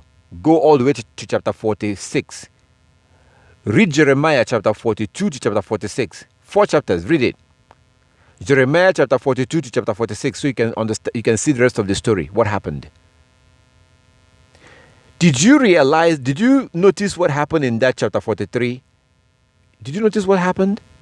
So Jeremiah, the one that gave them the prophecy, the man that gave them prophecy, when the Israelites decided to go into Egypt, they took him too. Do you think that Jeremiah that got the prophecy would have wanted to go to Egypt? Did you notice at the beginning of chapter 42, it talked about these men that had forces. So these are military people in Israel. The military. They had armies. They had young men who were the military. And they were under these men. So when they got that message from Jeremiah, and they did not like that message, they're like, oh, you're lying. So these military people in Israel, the military people, now forced everybody in Israel to go into Egypt. That's how Jeremiah also ended up in Egypt. Not because he wanted to go, but because of the wicked Israelites who were controlling the military, now forced everybody to go into Egypt. And Jeremiah still got the word of the Most High in Egypt. Take a stone and bury that stone. Go in front of Pharaoh's house. Go in front of Pharaoh's house and bury the stone. And Nebuchadnezzar, my servant, is going to come and build his throne or his palace on top of this stone. When you bury that stone, make sure that people of Judah sees you. These Israelites, let them see you when you bury the stone. And then after you bury the stone, tell them that Nebuchadnezzar will come from Babylon and he will build his palace in this land of Egypt. This man that will come from the Arab country, is going to come to this land, and you people who are in Africa, because Egypt is in North Africa. Egypt is in North Africa. This man is going to come from the east. He's going to come to North Africa here. And this land of Egypt that is so big and so powerful, this man is going to come and build his palace on top of this stone. People will laugh and mock Jeremiah until it became too late. Some of them would have been dead at that point and not be alive to see that prophecy. And then when Nebuchadnezzar was coming to build his palace to destroy Egypt, most of them will not even remember what Jeremiah told them. So don't be depressed. Focus on keeping the law and try to check out of this. See, when I keep telling you, oh, wear your veil, grow your beard, don't dress like the Gentiles, don't send your children to school, some of you are resisting. Hey, go whore yourself out. Don't wear your veil. Let your breasts hang out. Go walk around and show your vagina. You, the men, shave your beard. Start looking like a sodomite. Yeah, go, whatever you want to do, go do. Send your children to school. Send them over there.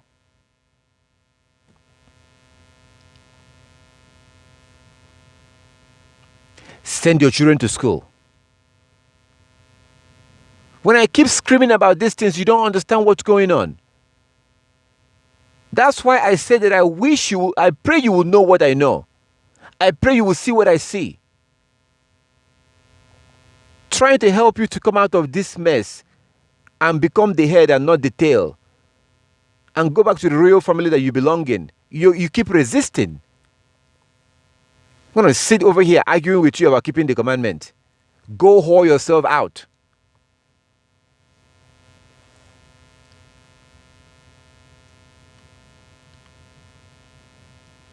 All praises to our Heavenly Father. I thank the Most High for His love and His kindness, His mercy. Listen, I'm going to close with this. This is the truth. It's an uncomfortable truth.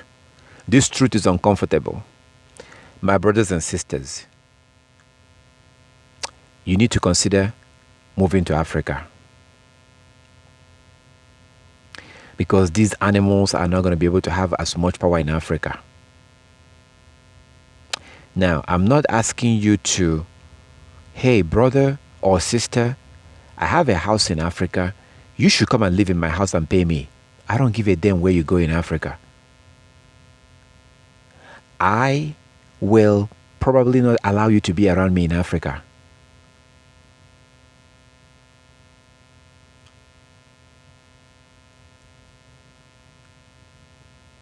I don't care where you go.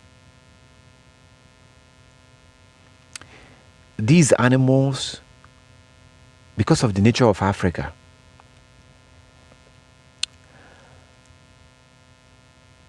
Africa is the wilderness that the Most High prepared for the Israelite. Africa is the wilderness that the Most High prepared for the Israelite. So, as a result of this, it's a lot much easier to keep the law in Africa. Way easier. It's much easier to be able to resist that vaccine in Africa. Because African countries are corrupt by European standards.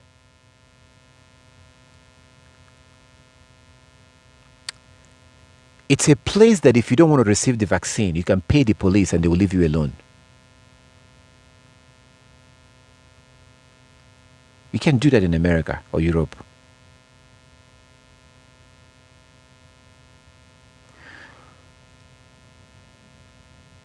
There will come a time that you will no longer be able to fly. And you will justify and tell yourself, that vaccine is not so bad. Let me just get it. I mean, I know that my cousin got it and he's fine. I see all these people that have gotten the vaccine and they're fine. So it's not so bad. Let me just get it.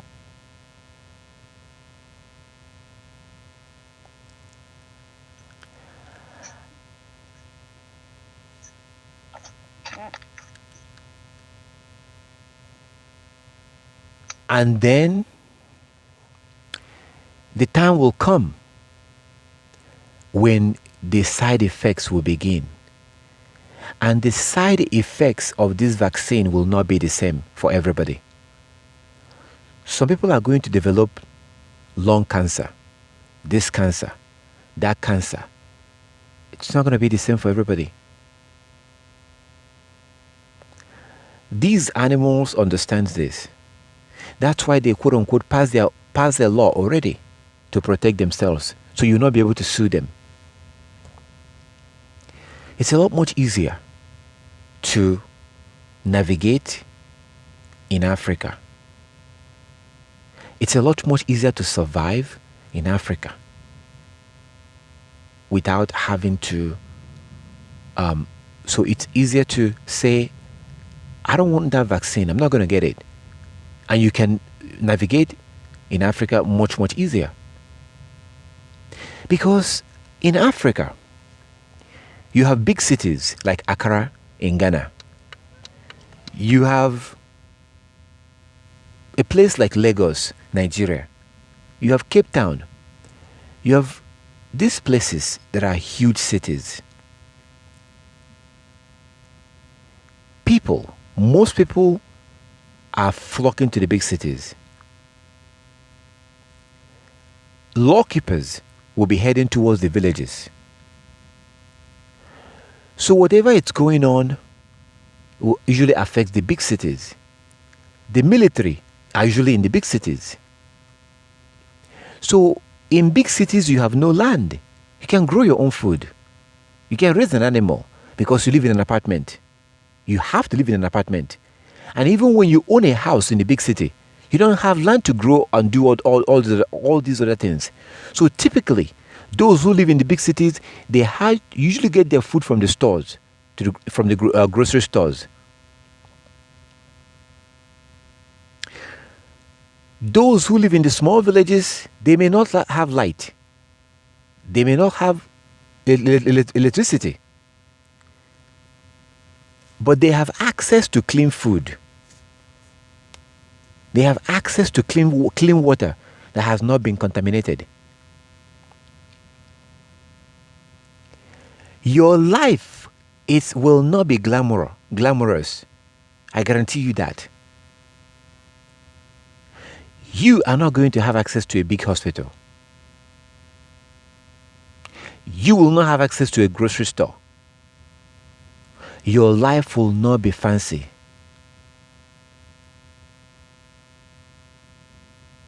You're not going to be seeing traffic light. But at least you wouldn't have to jeopardize your health in order to do those things or enjoy those things. So I recommend that you start considering moving to Africa before it's too late. There will come a time that you will not be able to get into a plane. Right now, you have to prove to them that you got the test, because all they have now is the test. When you get to the destination country, they may take your passport away. I heard that they were doing that, to take your passport away until after 2 weeks. And they say you're going to be quarantined for 2 weeks. Then you get the test, and then they give you your passport. As soon as these animals announce that they have the vaccines, you know who is the animals, right? As soon as these devils announce that they have the vaccine, the rest of the world is waiting for them right now. The rest of the countries are waiting for them. As soon as these animals announce that they have the vaccine,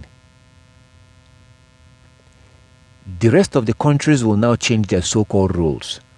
The new rule will be that you have to get the vaccine and prove that you got the vaccine before you can come into their countries. At that time, it will no longer be easy to get into Africa.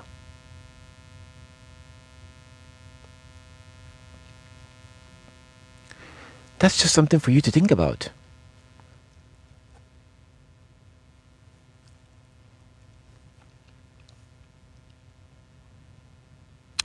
understand the concerns. I understand the worries and concerns that you may have. Just like I'm not going to lie. You know, it's easy for me to sit here and condemn our ancestors by doing what they did in the book of Jeremiah chapter 42 and 43. It is easy for me to sit here and condemn our ancestors for insisting on going into Egypt in Jeremiah chapter 42 and 43. It's easy to condemn them because I wasn't the one who were experiencing famine. I wasn't the one who were going through those things. So it's easy to read about what they did and condemn them. So I do understand the concerns that you may have.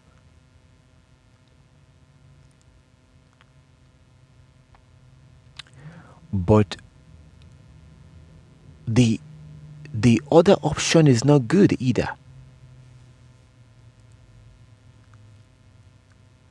And this so-called coronavirus thing is just the beginning of the things that are going to happen.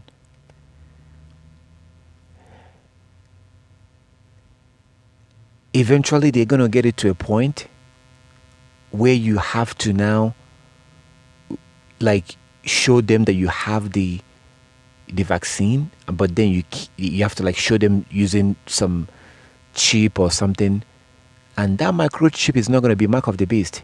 No. The mark of the beast is already here. Mark of the beast is already here already. Most of the world have mark of the beast already. I'm going to be making lots of videos about mark of the beast. About 2 years ago, we studied about the mark of the beast. Right here in this congregation, about 2 years ago. We spent time and I led you and I showed you from the scriptures what the mark of the beast is.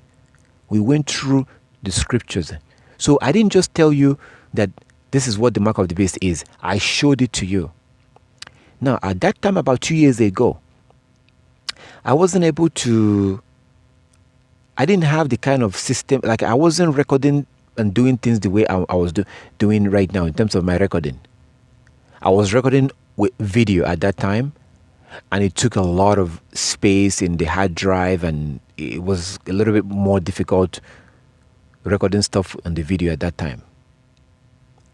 So I didn't have that video on YouTube about the mark of the beast. So now there was a particular system I was waiting to get so I can be able to do about the mark of the beast and show you things. I thank the Most High, I now have that system. So Yah's willing, as soon as possible, like within week, now I have the system, so I don't have any excuse anymore. We are going to study about the mark of the beast.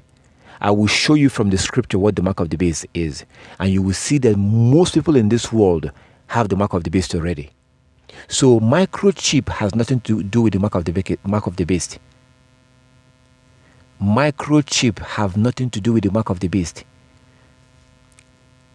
Remember what I've told you in the past. If people say that this is this, it means it's not that. If the Europeans tell you that this is what this is, if they tell you that something is white, it means it's not white. So if the people believe that mark of the beast is microchip, that means it is not. Revelation chapter 12 verse 9. Satan have deceived the whole world.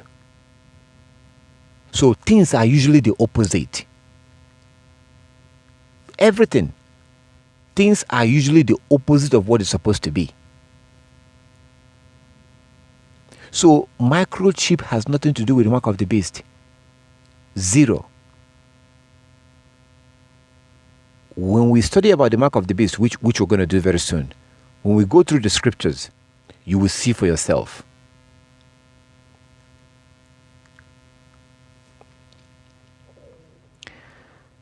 So eventually, this so-called coronavirus thing is just the beginning. So these animals are going to be forcing you and manipulating you to do all kinds of things that will be destructive for you, like putting some microchip in your body, which is going to have its own side effects, because you can't have something unnatural inside your body like that. And that thing is electronic drawing signal with the radio wave and the microwave that will be going inside your body. That is going to create its own medical problems. These things, there's a better chance of avoiding these things in a wilderness. And Africa is a wilderness. So I'm not going to tell you to forget any concern you may have about Africa. Whatever concern you may have, forget it. I understand, whatever the concern may be. But it is my responsibility to tell you that Africa is the place that the Most High prepared for the Israelite. As you can see in Revelation chapter 12. Revelation chapter 12, Africa is that wilderness. It is a lot more easier to keep the law in Africa than in Europe or America or among the Gentiles. A lot much easier. It will be a lot much easier. It's not perfect. It will be a lot more easier for you to avoid these things when they begin to do it in Africa than it will be in America or Europe or other countries.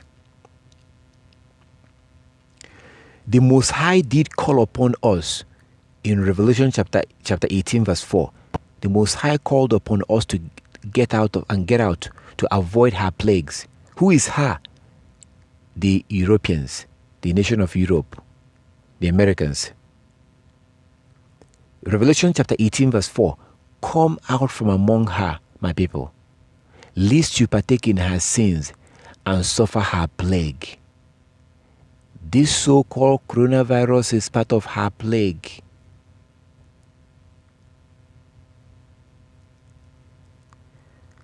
So, the Most High wants us to be in a place where we can focus and not have much distraction when it comes to keeping the law. That is the place that He wants us to be.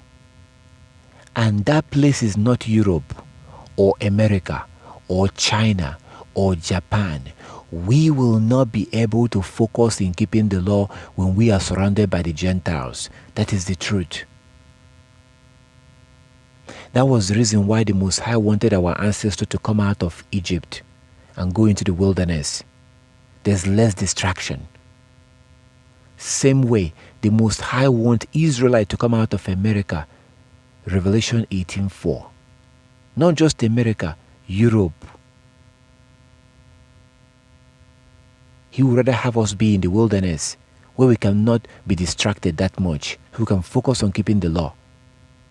Because that's the only reason why we're here in this world, to keep the law, which will now prepare us to be ready for the kingdom.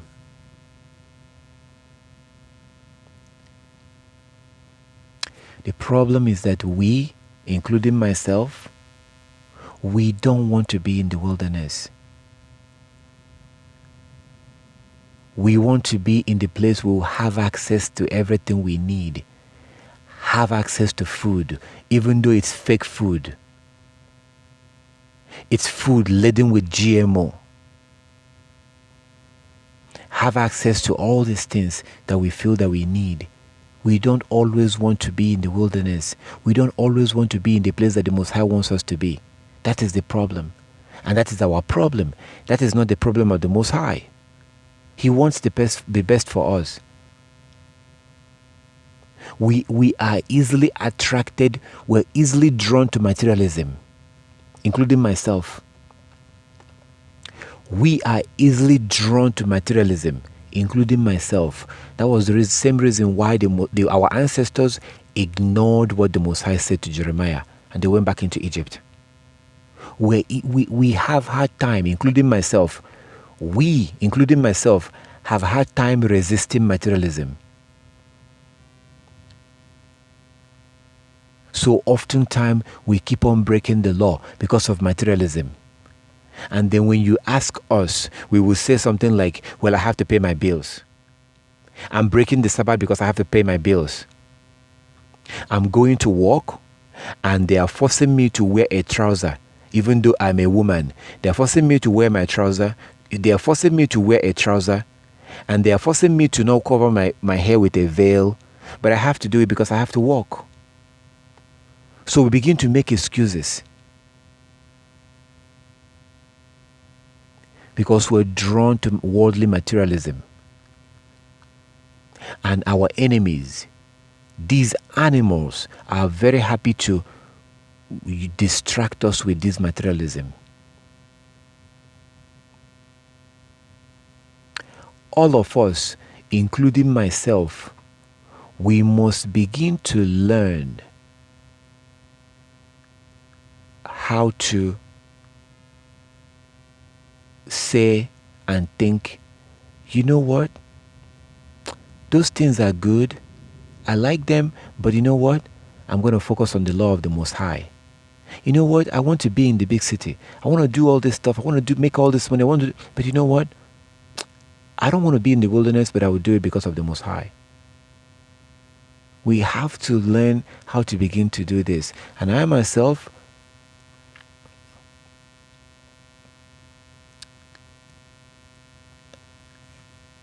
I used to chase money a lot. 6 days a week. Most of the time I will walk, chase money, walk. Recently, I decided, you know what? I'm only going to do that 3 days a week. And I will spend 3 days a week serving the Most High. I'm going to spend 3 days a week doing the work of the Most High.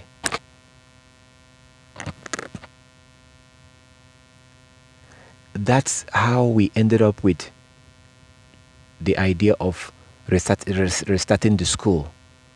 This Hebrew school is not starting now. We used to do it. I had to put it aside because I told myself, you know what? Let me just forget about everything right now and focus on chasing money so I can be able to serve the Most High in the future. It is not easy for me to give up chasing money because I know what I could do with all this money. It's not easy to say, you know what? I'm just going to spend this time every week. So I'm going to willingly make less money so I can focus more in serving the Most High. It wasn't easy. It was not easy. I said to myself, okay, I'm going to spend one day doing videos for YouTube, and I'm going to spend one day just sitting down on Facebook and just be going around on Facebook and sharing stuff about the law, about lunar calendar, going on forums, going around. It takes time to do that. I'm going to spend some time doing that. And then the other day, the rest of the day, I'm going to get out on the street and be passing out information to the Hebrews that they're Israelites and they have to keep the law.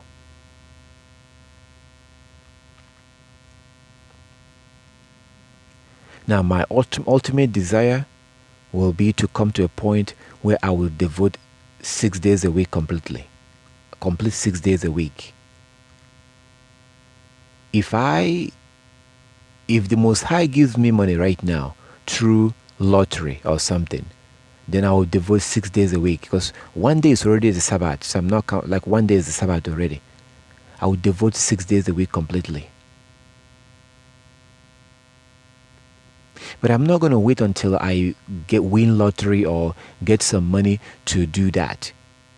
So it is not easy to think, you know what, I'm going to willingly make less money so I can. It's not easy.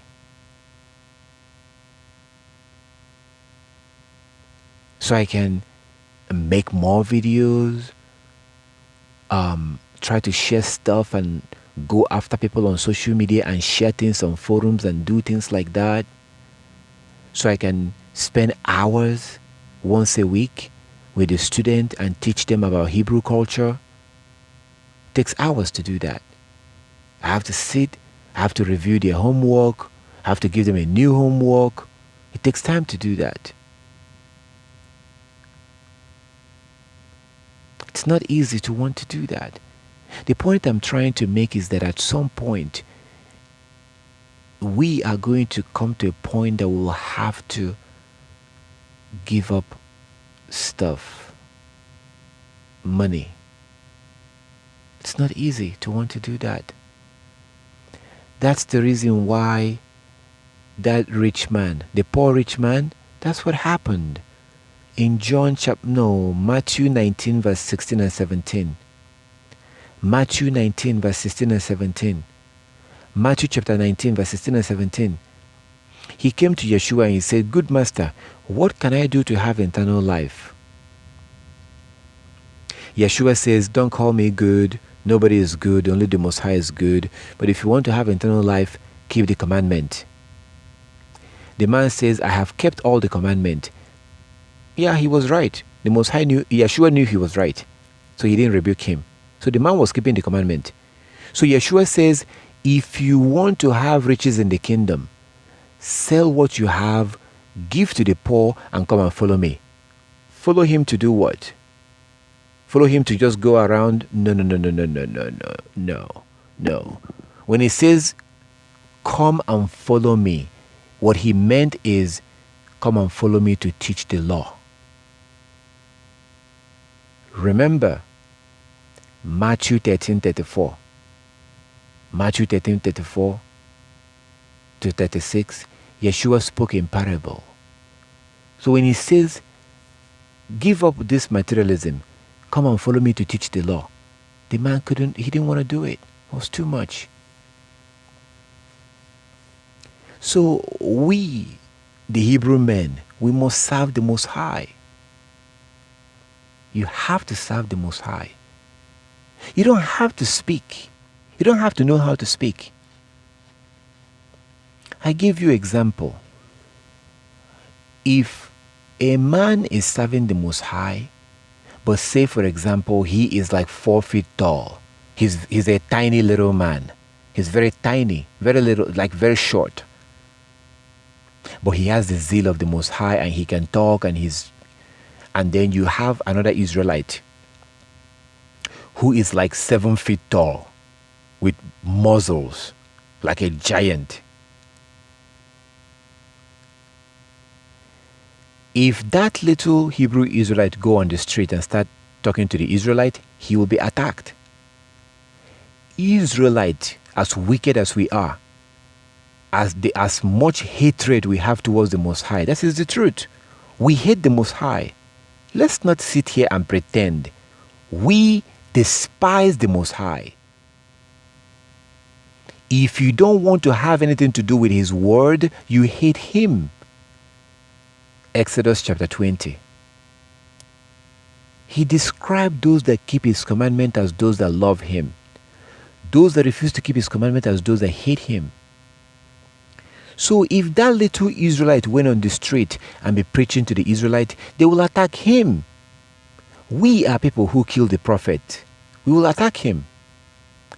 But if that Israelite goes to the street and you have a brother who cannot talk, who cannot speak, but he is 6-7 feet tall, huge with muscles, and he stands next to the little brother, and the little brother is shouting at the Israelite, rebuking them, calling them wicked, telling them to go back to the law, the Israelite will not be able to attack that little brother because the big brother is there standing there while he's talking.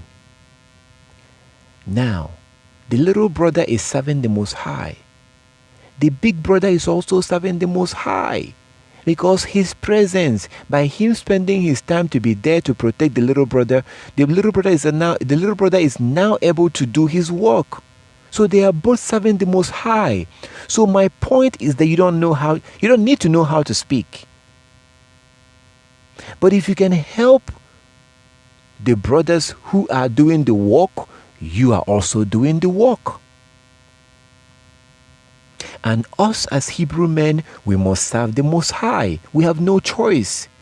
Deuteronomy chapter 10, verse 12 and 13. Deuteronomy chapter 10, verse 12 and 13. We must serve the Most High. So, you know what? I'm going to just remind you and just close it here. The solution is to keep on keeping the law. Get deeper into the law. Learn more of the law. Be zealous with the law. Surround yourself with those who are keeping the law, because it helps. It helps. When you are always hearing about the law, it helps. Yes, it does help. That's the reason why the Most High tells us to talk about it all the time. If you are around people who don't talk about the law, it doesn't help. You become less and less interested in the law. Do whatever you can within your power to keep on learning more of the laws, hearing the law all the time. Make friends with those who are keeping the law. Because when you're having conversation with them, you're always talking about the law. The law is the solution. And try as much as you can to disassociate yourself with this worldly system. Whether you like it or not, try to start dressing like a Hebrew. Try to start eating like a Hebrew. Try to avoid drinking soda. Their man-made wine. Don't drink stuff like that, because it's not even good for your body. So, these things we can do.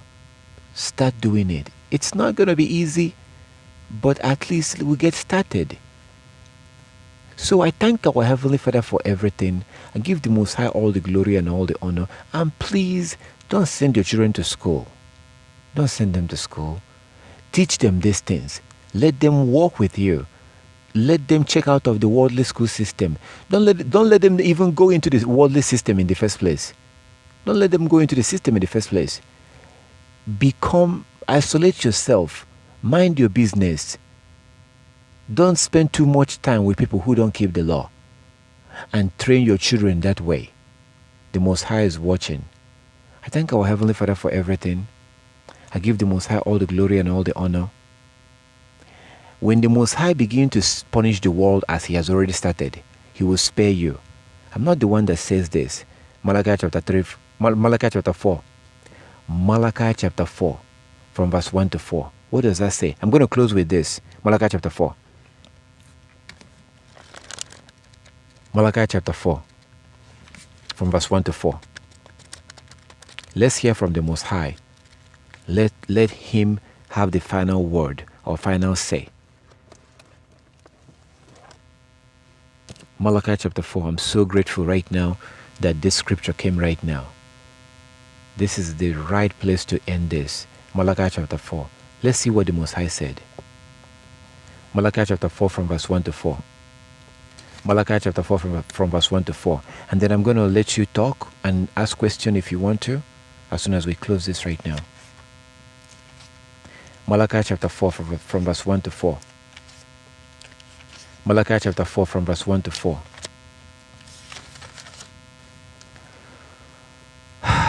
Malachi chapter 4 from verse 1 to 4. Yahweh of heaven's armies. I'm reading from New Living Translation, but you can also, let me read from King James, doesn't matter. King James, New Living Translation, it's okay, whatever. It's just have two translations. It's okay to have two translations. Don't depend only on one translation. So Malachi chapter 4 from verse 1 to 4. Yahweh says, the day of judgment is coming, burning like a furnace. On that day, the arrogant and the wicked will be burned up like straws. They will be consumed, root, branches, and all. Verse 2. But for you who fear my name, the Son of Righteousness will rise with healing in his wings, and you will go free, leaping with joy like calves led out to pasture. Verse 3, on the day when I act, you will tread upon the wicked as if they were dust under your feet, says Yahweh. Remember the law.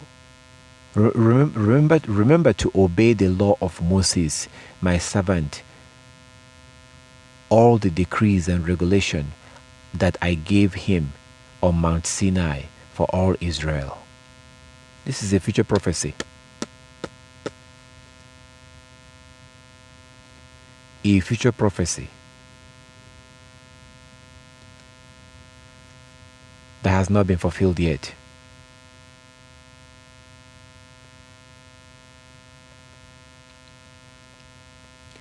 Look at chapter 3 from verse 14. The Messiah talked about sparing people. I quoted chapter 3 earlier on to this evening. Look at what the Messiah said. Chapter 3, because actually chapter 3 and chapter 4 is the same. So I should have read from verse 14 of chapter 3. It goes into chapter 4. Malachi chapter 3 and chapter 4 is the same. Just like Jeremiah chapter 50 and 51 is the same.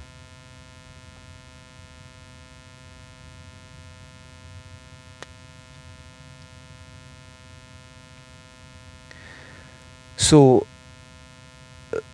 Malachi chapter 3 from verse 14. Ye have said, it is vain to serve Elohim. What profit is it that we have kept his ordinance, and that we have walked mournfully before Yahweh of hosts? Verse 15. Now we call the proud happy. Yea, they that walk wickedness are set up. Yea, they that tempt Elohim are even delivered. In New Living Translation says, you have said, what's the use of serving Elohim? What have we gained by obeying his commandment or his command, or by trying to show Yahweh that we are sorry for our sins? There's nothing to gain. So the Most High is saying that some of us are saying that there is nothing to gain by serving him, and that there is nothing to gain by showing that we are sorry for breaking his law. Verse 15, Malachi 3:15. From now we will call the arrogant blessed, for those who do evil get rich, and those who dare Elohim to punish them suffer no harm. Verse 16, Malachi 3:16. Then those who feared Yahweh spoke with each other, and Yahweh listened to what they said. In his presence, a scroll, a book of remembrance, a scroll of remembrance was written to record the names of those who feared him and always thought about the honor of his name. Verse 17, Malachi 3:17. They will be my people, says Yahweh, on the day when I act in judgment. They will be my own special treasure. I will spare them as a father spares an obedient child. Verse 18. Then you will again see the difference between the righteous and the wicked, between those who serve Elohim and those who does not. Verse 17. They will be my people, says Yahweh, on the day when I act in judgment. Verse 17, they will be my people, says Yahweh of heaven's army. This is the way it was written in the New Living Translation. Yahweh of heaven's army. Like the part that says heaven's army, we know what it's saying. So that's how they translated it. So Malachi 3:17, they, who is they? Those that chose to be obedient, those that chose to keep the commandment, those that chose not to follow the world, that chose not to ignore his commandment. They will be my people, says Yahweh of heaven's army. On the day when I act in judgment, they will be my own special treasure. I will spare them as a father spares an obedient child. Verse 18, then you will again see the difference between the righteous and the wicked, between those that serve Elohim and those who do not serve Elohim, and those who serve Elohim and those who do not. Then it goes into chapter 4 that I read already. It goes into Malachi chapter 4 that I read. You see, in Malachi chapter 4 verse 4, it talked about those. Malachi chapter 4 verse 4, it says, remember the law of Moses. Remember the law of Moses, my servant. So the Most High doesn't want us to participate in this worldly system. Jeremiah chapter 10 verse 2. Learn not the ways of the heathen. And the book of Jubilees chapter 1. Jubilees chapter 1, the Most High talked about how we are going to abandon his law and follow after the Gentiles. Jubilees chapter 1. He talked about how we are going to abandon his law and follow after the Gentiles. We have done that. We have abandoned the law and we have followed after the Europeans. Eating like them, dressing like them, worshiping like them, just looking up to them for everything.